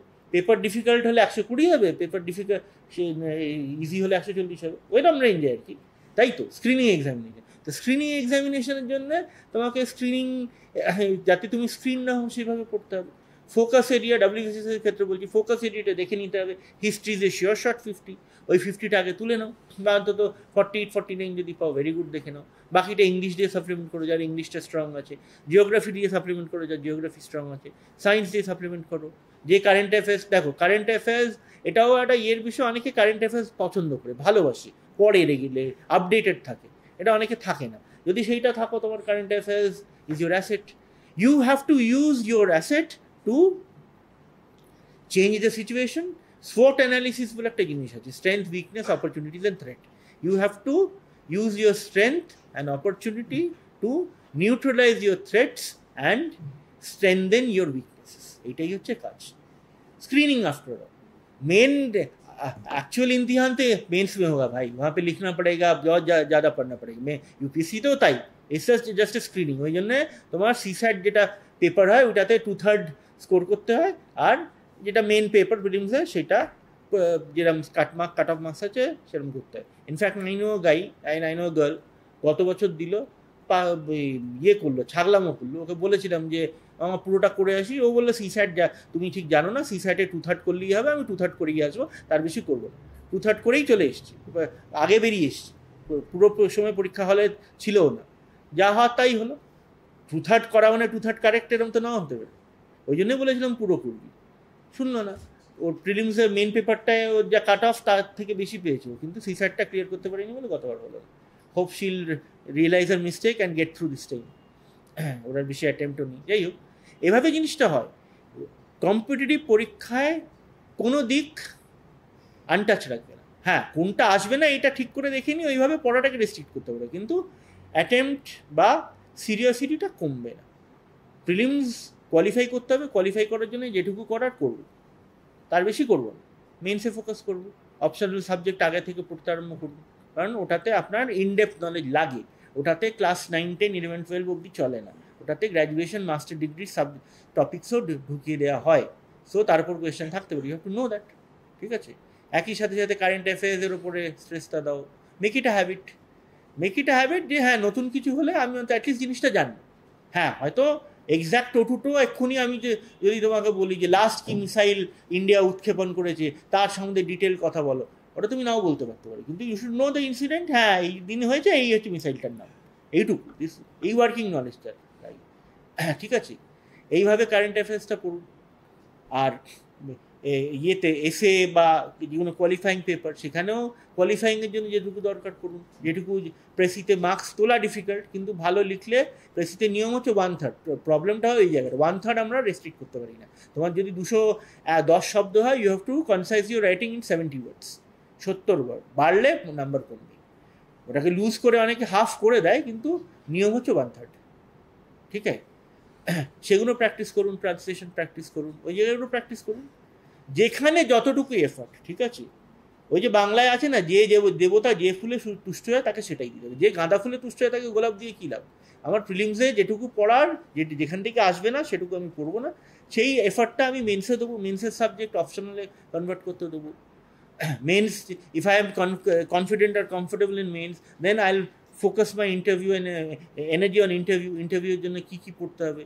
ইন্টারভিউয়ের জন্য কিন্তু একটু পড়তে বেশি পড়তে হবে। আমি যখন প্রথমবার ইন্টারভিউ দিই, আমাকে আমার একজন পড়তাম একজনের সাথে, ওই পরে ইউপিএসসি পেয়ে গেল, যাই হোক হোয়াট এভার, ও একটা রিডিং লিস্ট দিয়েছিল আমাকে, যে রিডিং লিস্ট দিয়েছিল আমি ওকে পরে বললাম, বস তুই যা দিয়েছিস আমি তো 1 মাসে পড়ে, 1 মাসে ওটা পড়ে শেষ করা যায় না, হ্যাঁ বলি 7 days before the interview, how am I suppose to consider? He kept মানে কি স্ল্যাম দ্য রিসিভার ডাউন, একটা কথা বলি, it is for you to decide look what you should read and what you should not. আমি তোমাকে আমার যা যা মনে হয়েছে দিয়েছি, বাকিটা তোমার ডিসিশন, বলে ফোনটা রেখে দিই। আমি বুঝলাম ওকে আর ফোন করে লাভ নেই, আমাকে এবার তাদেরকে চুজ করে নিয়ে যেতে হবে কী পড়বো আর কি পড়বো না। সেই nobody will do any walk that extra mile for you except your নিজের লোকজন, তারাও অনেক সময় করে না। So it's your own cross, everybody carries his own cross, you have to carry your own cross and make sure এমনভাবে carry করছো পিঠে যেন ব্যথাটা না পারে। তাই জন্যই যেটুকু পড়বো, যেটুকু আসবে সেটুকু পড়বো। মনে হচ্ছে যেটুকু আসে না, এনশিয়েন্ট মেডিভেল খুব বেশি দেয় না, দেখবো পাস্ট ইয়ার্স ওখান থেকে বেশি ফোকাস দেবো না, তবে অফ ফোকাস করবো না। তার কারণ হতেই পারে এবছর 5টা কোয়েশ্চেন দিয়ে দিল, জানবো, কিন্তু ওই ইনডেপথ স্টাডিটা করবো না যেটা আমি মডার্নে করবো, এফার্টটা বাঁচাবো, ঠিক আছে? এবং ধরো আরও অনেক জিনিস আছে, ধরো তুমি সাপোজিটলি সামনের বছর থেকে লেখা এক্সাম চালু হলো, তুমি আনসার লিখতে হচ্ছে তোমার, বা যারা ইউপিএসসি দেবেন তাদের কথা বলছি, এমনি লিখতে হয়। If you go for a writing answer, জিওগ্রাফিতে বলা হয় জেনারেলি যদি ম্যাপটা বাঁকতে পারো তোমার খাটনি অনেক কমে গেল, মানে লেখার খাটনিটা কমে গেল, পয়েন্ট আকারে লেখো। তুমি যত পয়েন্টে লিখবে, ডায়াগ্রাম দেবে, বা জিনিসটাকে যত ডিফারেন্ট করবে, একটু বেটার হয় না? You have to hope. আমি রাত্রিবেলা মাধ্যমিক দেওয়ার পর রাত্রিবেলা ওই যে হানিমুন পিরিয়ডটা হয়, যখন আমরা এইচএসের আগে নাচানাচি করি, কিছু করি না, মাঝে মাঝে রাত্রিবেলা আমার ভয়ে ঘুম ভেঙে যেত। তার কারণ মনে হতো এই রে আমার অঙ্ক খাতার মধ্যে দেখছে আর আমাকে কিছু হাতের লেখা পড়তে পারে না, আমার মধ্যে ঘ্যানঝাট করে কেটে দিচ্ছে সব, এই ভয়টা তো থাকি। তার কারণ ইউপিএসসি অ্যান্ড পিএসসিতে যারা ইভ্যালুয়েট করেন, they are suppose to be the best, supposed, actually best কিনা ভাই কে জানে, আমিও দেখছি না তুমিও দেখছো না, ঠিক আছে? সো সেই জায়গাটা করতে হবে, খাতাটাকে একটু প্রেজেন্টেবল করতে হবে, ঠিক আছে? যে জিতিন স্যার একটা জায়গায় বলেছেন যে লাস্টে আমরা যেটা করি, কোনো মতে ওই শেষের পাতায় হাতের লেখাগুলো এত সুন্দর হয়, ও পিঁপড়ে চলে বেড়াচ্ছে না কি বেড়াচ্ছে বোঝা যায় না, হাতের অবভিয়াসলি তখন টাইম কম, কোয়েশ্চেন সে লেখা অনেকগুলো বাকি আছে, স্পিডে লিখতে হচ্ছে, হাতের লেখা খারাপ হতে বাধ্য, ওইটা করা যাবে না। ইউ শুড প্ল্যান, যখন যদি এসে টাইপের কোনো পেপার বা ডিসক্রিপটিভ টাইপের পেপার লিখছো, মোটামুটি তোমার যা টাইম দেওয়া আছে তার আগে অ্যাটলিস্ট 5-10 মিনিট তার থেকে কাট অফ করে প্ল্যান করে নাও যে আমি এতগুলো কোয়েশ্চেন লিখবো, মোটামুটি এই কোয়েশ্চেনে এরকম টাইম লিখবো, ওই মতো চেষ্টা করো, ঠিক আছে? এবং এমন নয় যে একটা কোয়েশ্চেন লিখে গেলে 3 পাতা, তো আরেকটা বাকি কোয়েশ্চেন না হাফ পাতা করে লিখে দিচ্ছ, ওটা হবে না। যে মোটামুটি একটা ঠিকঠাক জাজমেন্ট হবে, ঠিক আছে? শর্ট নোটে 1 পাতা লিখে দিলে আর 15 নম্বরের কোয়েশ্চেনে কোয়ার্টার পেজ লিখলে বা 1 পেজ লিখলে, দুটো তো মুড়ি আর মিষ্টির তো দর এক হয় না, ঠিক আছে? এবং ওইভাবে প্ল্যানটা করতে হবে, এবং এক্সট্রা শিট দরকার হলে নিয়ে রাখো আগে থেকে, ওই ঝামেলাটা যাতে না হয়, ঠিক আছে? এবং ট্রাই টু, মানে ওই যে বললাম, খাতাটা ঠিকঠাক প্রেজেন্টেবল হয়, মানে এমন যেন না হয় তুমি প্রথম পাতাটা একদম সুন্দর খাতের লেখায় লিখছো আর লাস্ট পাতাটা এমন খাতের লেখায় লিখছো পড়াই যাচ্ছে, এটা যেন না হয়। এটা মেয়েদের বলার কথা নয়, তার কারণ আমাদের মহিলারা এমনি একটু গুছিয়ে করেন, মেয়েদের খাতায় বাজে হাতের লেখা এখন অব্দি খুব একটা দেখিনি, ছেলেদের দেখেছি, আমার নিজের হাতের লেখা অত্যন্ত খারাপ, ঠিক আছে? সাথে B conscious about this things. এবং ওই যে বললাম পিকচার্স, ডায়াগ্রাম যতটা পারবেন, ম্যাথকেও স্কেল টু, ওই একদিন বলেছিল ম্যাথ স্যার তাহলে তো বাড়িতে প্র্যাকটিস করতে হবে আঁকা, হ্যাঁ 1-2 প্র্যাকটিস করবে, তোমাকে তো একটু স্কেল আঁকতে হবে, কেউ বলেছে নাকি ওই ইন্ডিয়ান মতো বোঝা গেলেই হলো রে ভাই, ওটা ইন্ডিয়া না হয় রাশিয়া যেন কেউ না বোঝে, সেরকম টাইপের একটা আঁকবে যদি দিতেই হয় আর কি। জিওগ্রাফিটা ইট হেল্পস। সায়েন্সটা তো বেসিক্যালি যার যে এরিয়া কমফোর্টেবল, জেনারেলি সায়েন্সের কোয়েশ্চেন কী হয় বলো তো না, সায়েন্সের কোয়েশ্চেন আগে ওটা হতো, এখন জানি না পিএসসি কী করে, সায়েন্সের কোয়েশ্চেন জেনারেলি একজনই করে এখন, ফিজিক্স, কেমিস্ট্রি, বায়োলজি, ঠিক আছে? হয়তো বায়োলজির কোয়েশ্চেন একজন করলেন, ফিজিক্স কেমিস্ট্রিটা একজনকে করতে বললেন, এখন যে লোকটা ফিজিক্সের লোক সে কেমিস্ট্রিটা জানতে পারে, কিন্তু তার পার্শিয়ালিটি বা বায়াসটা থাকবেই ফিজিক্সের প্রতি। দেখবে তার ফিজিক্স সে যদি সেট করে মডারেট করে, তার ফিজিক্সের পোর্শনে কোয়েশ্চেন তুমি বেশি করে, বোঝা যায় এই লোকটা ফিজিক্সের লোক সেট করেছে। সুতরাং ওই ওরকম মানে সব কিছুই জাজমেন্টটা তোমার আলটিমেটলি, যে তুমি কি করবে। কারণ এখান থেকে কেউ বলে দিতে পারবে না। On that day nobody will be there on that examination hall except you, your pen, your hand, your memory, your retention power and your luck. সুতরাং it's nothing to be very afraid, go for the preparation. আবার এটাও হতে পারে, দেখো সবই মনের ভেতরে অবস্থা। শশাঙ্ক শেট্টি স্যার বলতেন যে সিভিল সার্ভিসে অনেকের বছরের পর বছর দিয়ে ওয়েস্ট করেছে, এটাও দেখেছি। পরে they should have switched off over to a different profession, তাহলে হয়তো সময় টাইম অনেক কিছু বাঁচাতে পারতো, অন্য কিছু সাকসেসফুলি করতে পারতো। তবে এটা সব জায়গায় ঠিক নয়। তার কারণ হচ্ছে ধরো তুমি 2 বছর 3 বছর ট্রাই করলে, সিভিল সার্ভিস তোমার হলো না, তোমার যদি মনে হয় I will go for something else, go for something else, not a problem. কিন্তু এই যে প্রিপেয়ার করছো সিভিল সার্ভিসের জন্য, দিস চেঞ্জেস ইউ, কিছু কোয়ালিটি তোমার ভেতরে আসে, তুমি তোমার অ্যানালিটিক্যাল স্কিলস ডেভেলপ করে, তোমার অনেক কিছু মানে জিনিসপত্র মনে রাখার ক্ষমতা ডেভেলপ করে, পড়ার হ্যাবিটটা তৈরি হয়, এই জিনিসগুলো তোমার ডিটারমিনেশন খানিকটা তৈরি হয়। এইটা তুমি অন্য যে ওয়াক অফ লাইফে যাবে সেখানে ইউজ করতে পারবে। This is your asset. Civil preparation for civil service makes a different person out of you. তুমি নিজেই 1 বছর 1.5 বছর বাদে দেখবে, ভাববে যে বাবা আমি গত বছরে এত কিছু পড়েছিলাম, এত ইরেলিভেন্ট টপিকস নিয়ে করে যে এত ভেবেছিলাম, এত ভয় ছিল, এবছর তো আমার এগুলো হচ্ছে না। আমি বুঝে গেছি যে এইভাবে আমাকে এগোতে হবে বা এইভাবে আমাকে এগোতে হবে না, এইভাবে। দেখো প্রিএমবেলের ওপরে একটা নোট দেখুন, মানে এসেনশিয়ালসগুলো দেওয়া আছে, পাতার পর পাতা লেখা নেই, কিন্তু এসেনশিয়াল পয়েন্টসগুলো কভার করা আছে। স্ক্রোল করে করে যাও, ওরা দেখে নিক, কারণ আস্তে আস্তে একবার করে দেখে নিক সবাই। এখানে স্ক্রোলটা এখানে করতে পারলে সুবিধা হতো, বুঝিয়ে দেয়, যেগুলো আমি এত দূর থেকে আমি নিজেই দেখতে পাচ্ছি না। আপনারা সবাই দেখে নিন, আমি এখান থেকে দেখছি।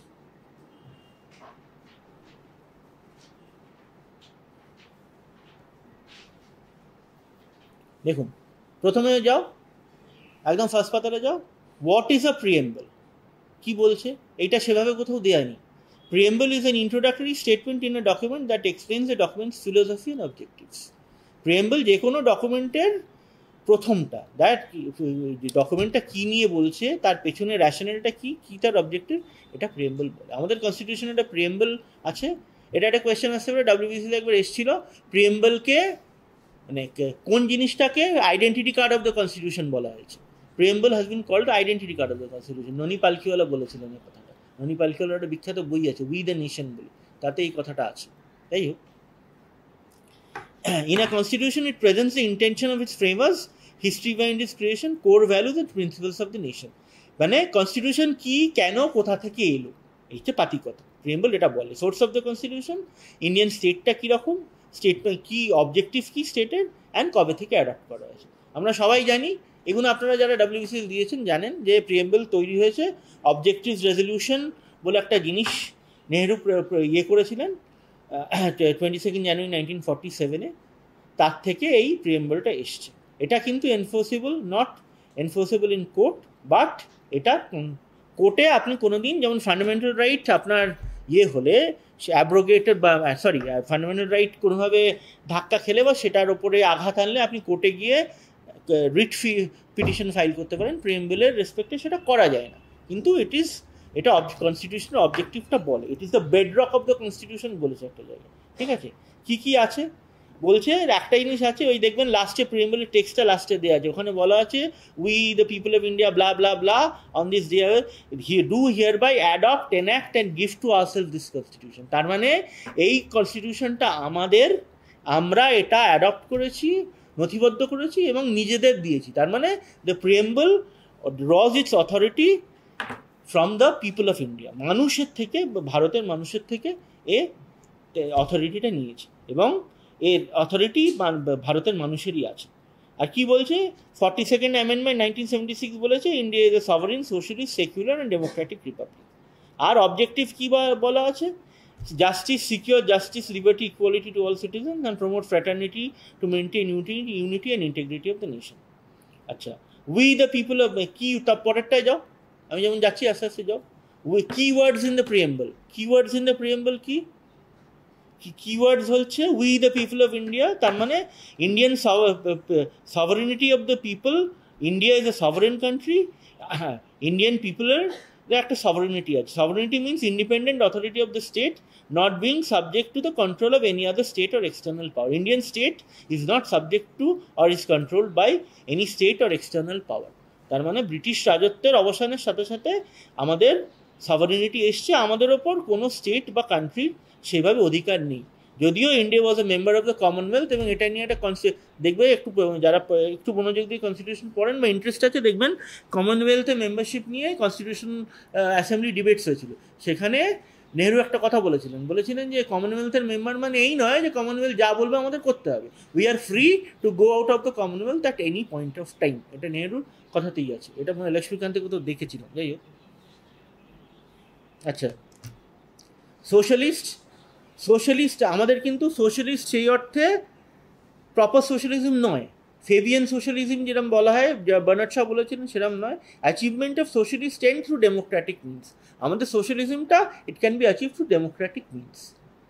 সেকুলার মানে হচ্ছে all religions in the India get equal respect, protection and support from the state. State কোনো রিলিজিয়নকে আলাদা করে প্রাধান্য দেবে না, সবার সমান অধিকার। আমি যেমন দুর্গাপুজো করতে পারছি, কোনো মুসলিম সেইভাবে মহরমের সময় তাজিয়ানি বের করে নিয়ে যেতে পারেন, ক্রিসমাসে কোনো খ্রিস্টান সেইভাবে ক্রিসমাসের সময় চার্চে যেতে পারে, ঠিক আছে? এবং এই জন্যেই মানে দেখো, এর ভেতরে আমারও যখন প্রথম পড়েছিলাম আমারও অনেকগুলো জায়গায় খটোমটো লেগেছিল বা সেইভাবে মানতে পারিনি, মনে হয়েছে যে তা সত্ত্বেও কেন একটা সম্প্রদায়কে প্রাধান্য দেওয়া হবে, এরম কোয়েশ্চেন হয়েছে।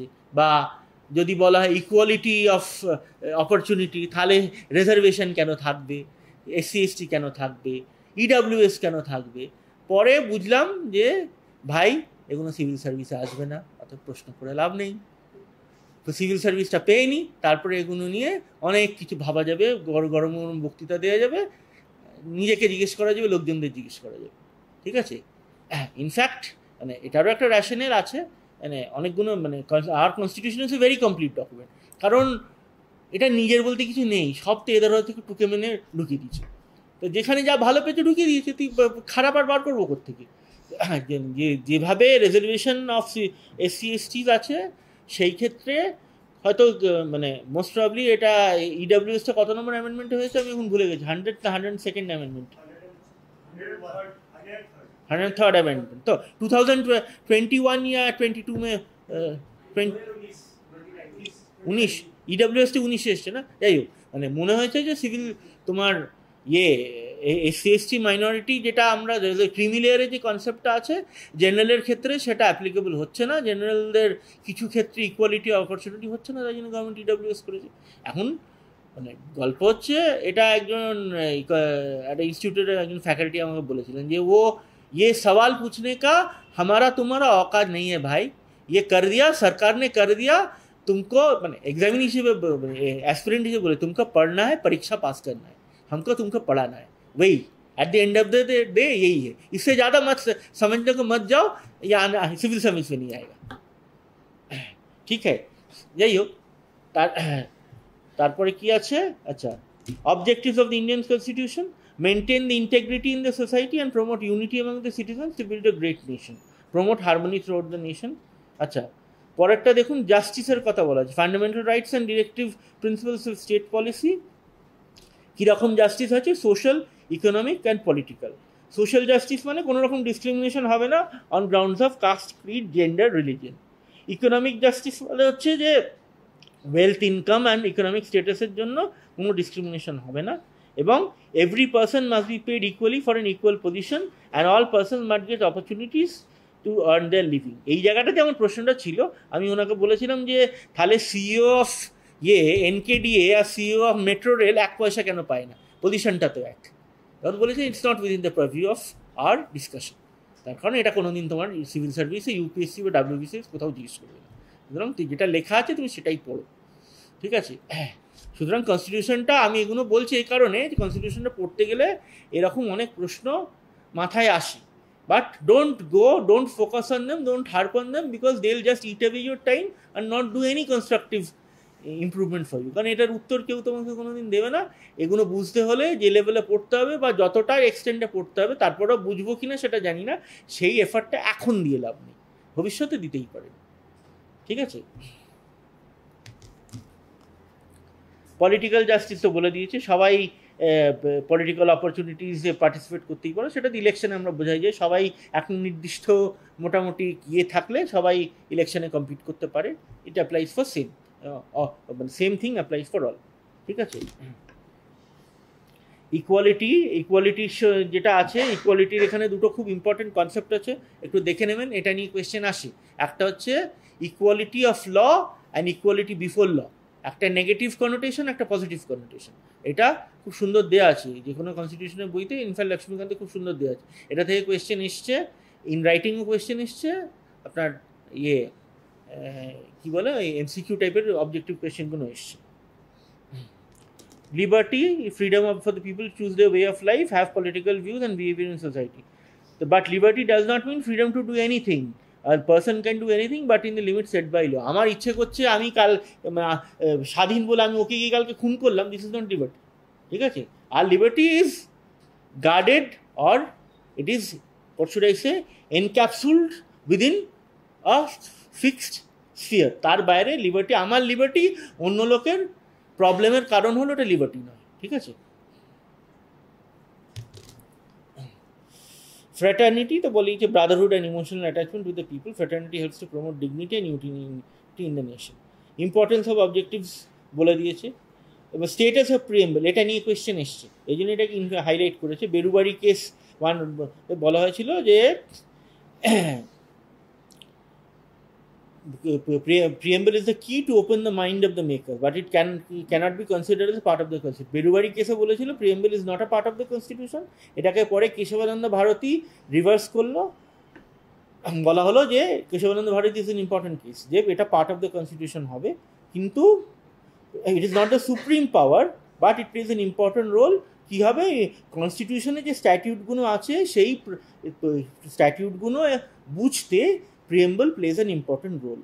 Preamble is a part of the introductory part of the constitution. আবার 1995 একটা কেস হয়েছিল, সুপ্রিম কোর্ট আবার বলেছে it is integral part of the constitution but it is not enforceable in a court of justice in India. ঠিক আছে? মানে আমি কালকে গিয়ে একটা কেস করে বলতে পারবো না যে মানে কি যেন বলে ভিএসএসসি আমার পার্সোনাল লিবার্টি নিয়ে এনক্রোচ করছে, অতএব এর এগেনস্টে একটা কেস করে কনস্টিটিউশন প্রিএম্বলের, এটা আল্ট্রাভায়োলেন্স অফ প্রিএম্বল, এটা কোর্টে এই কেস গ্রাহ্য হবে।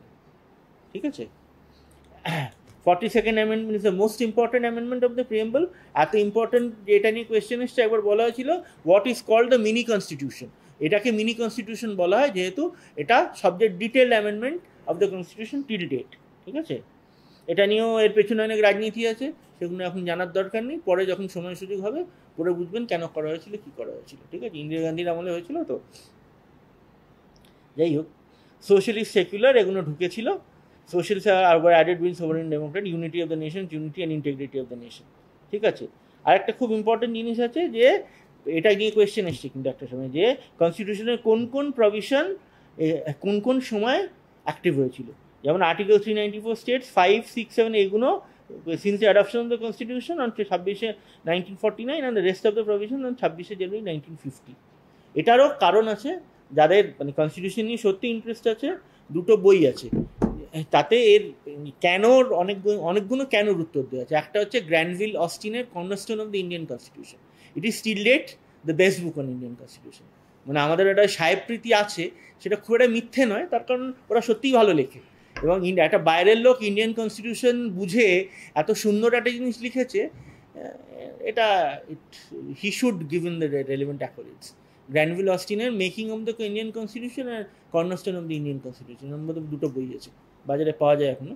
ওই দুটো দেখলে কনস্টিটিউশনের উপরে যদি ইন্টারেস্ট থাকে তাহলে এইগুলো you can increase your reading. এই হচ্ছে প্রেম নোটস। আমি এটা একটা রিপ্রেজেন্টেটিভ, এটা একটা ইনস্টিটিউটের নোটস, আমার বানানো নয়, অন্য কারোর বানানো নয়, কিন্তু এটা একটা ইনস্টিটিউট বানিয়েছে, এটা মোটামুটি চলে। অনেকেই ইউপিএসসির একজনের থেকে এটা আমি পেয়েছি, প্রেপারেশন ইউজ করা হচ্ছে। ইভেন এই নোটসটাকে অন্যান্য ইনস্টিটিউট দিচ্ছে, ওদের জানি না কপিরাইটের প্রবলেম হলে ওদের ব্যাপার, আই ডোন্ট নো। কিন্তু এইভাবে নোটসগুলো কোজেন্ট করতে হবে, এর থেকেও শর্ট করতে পারেন, depends on how you make it.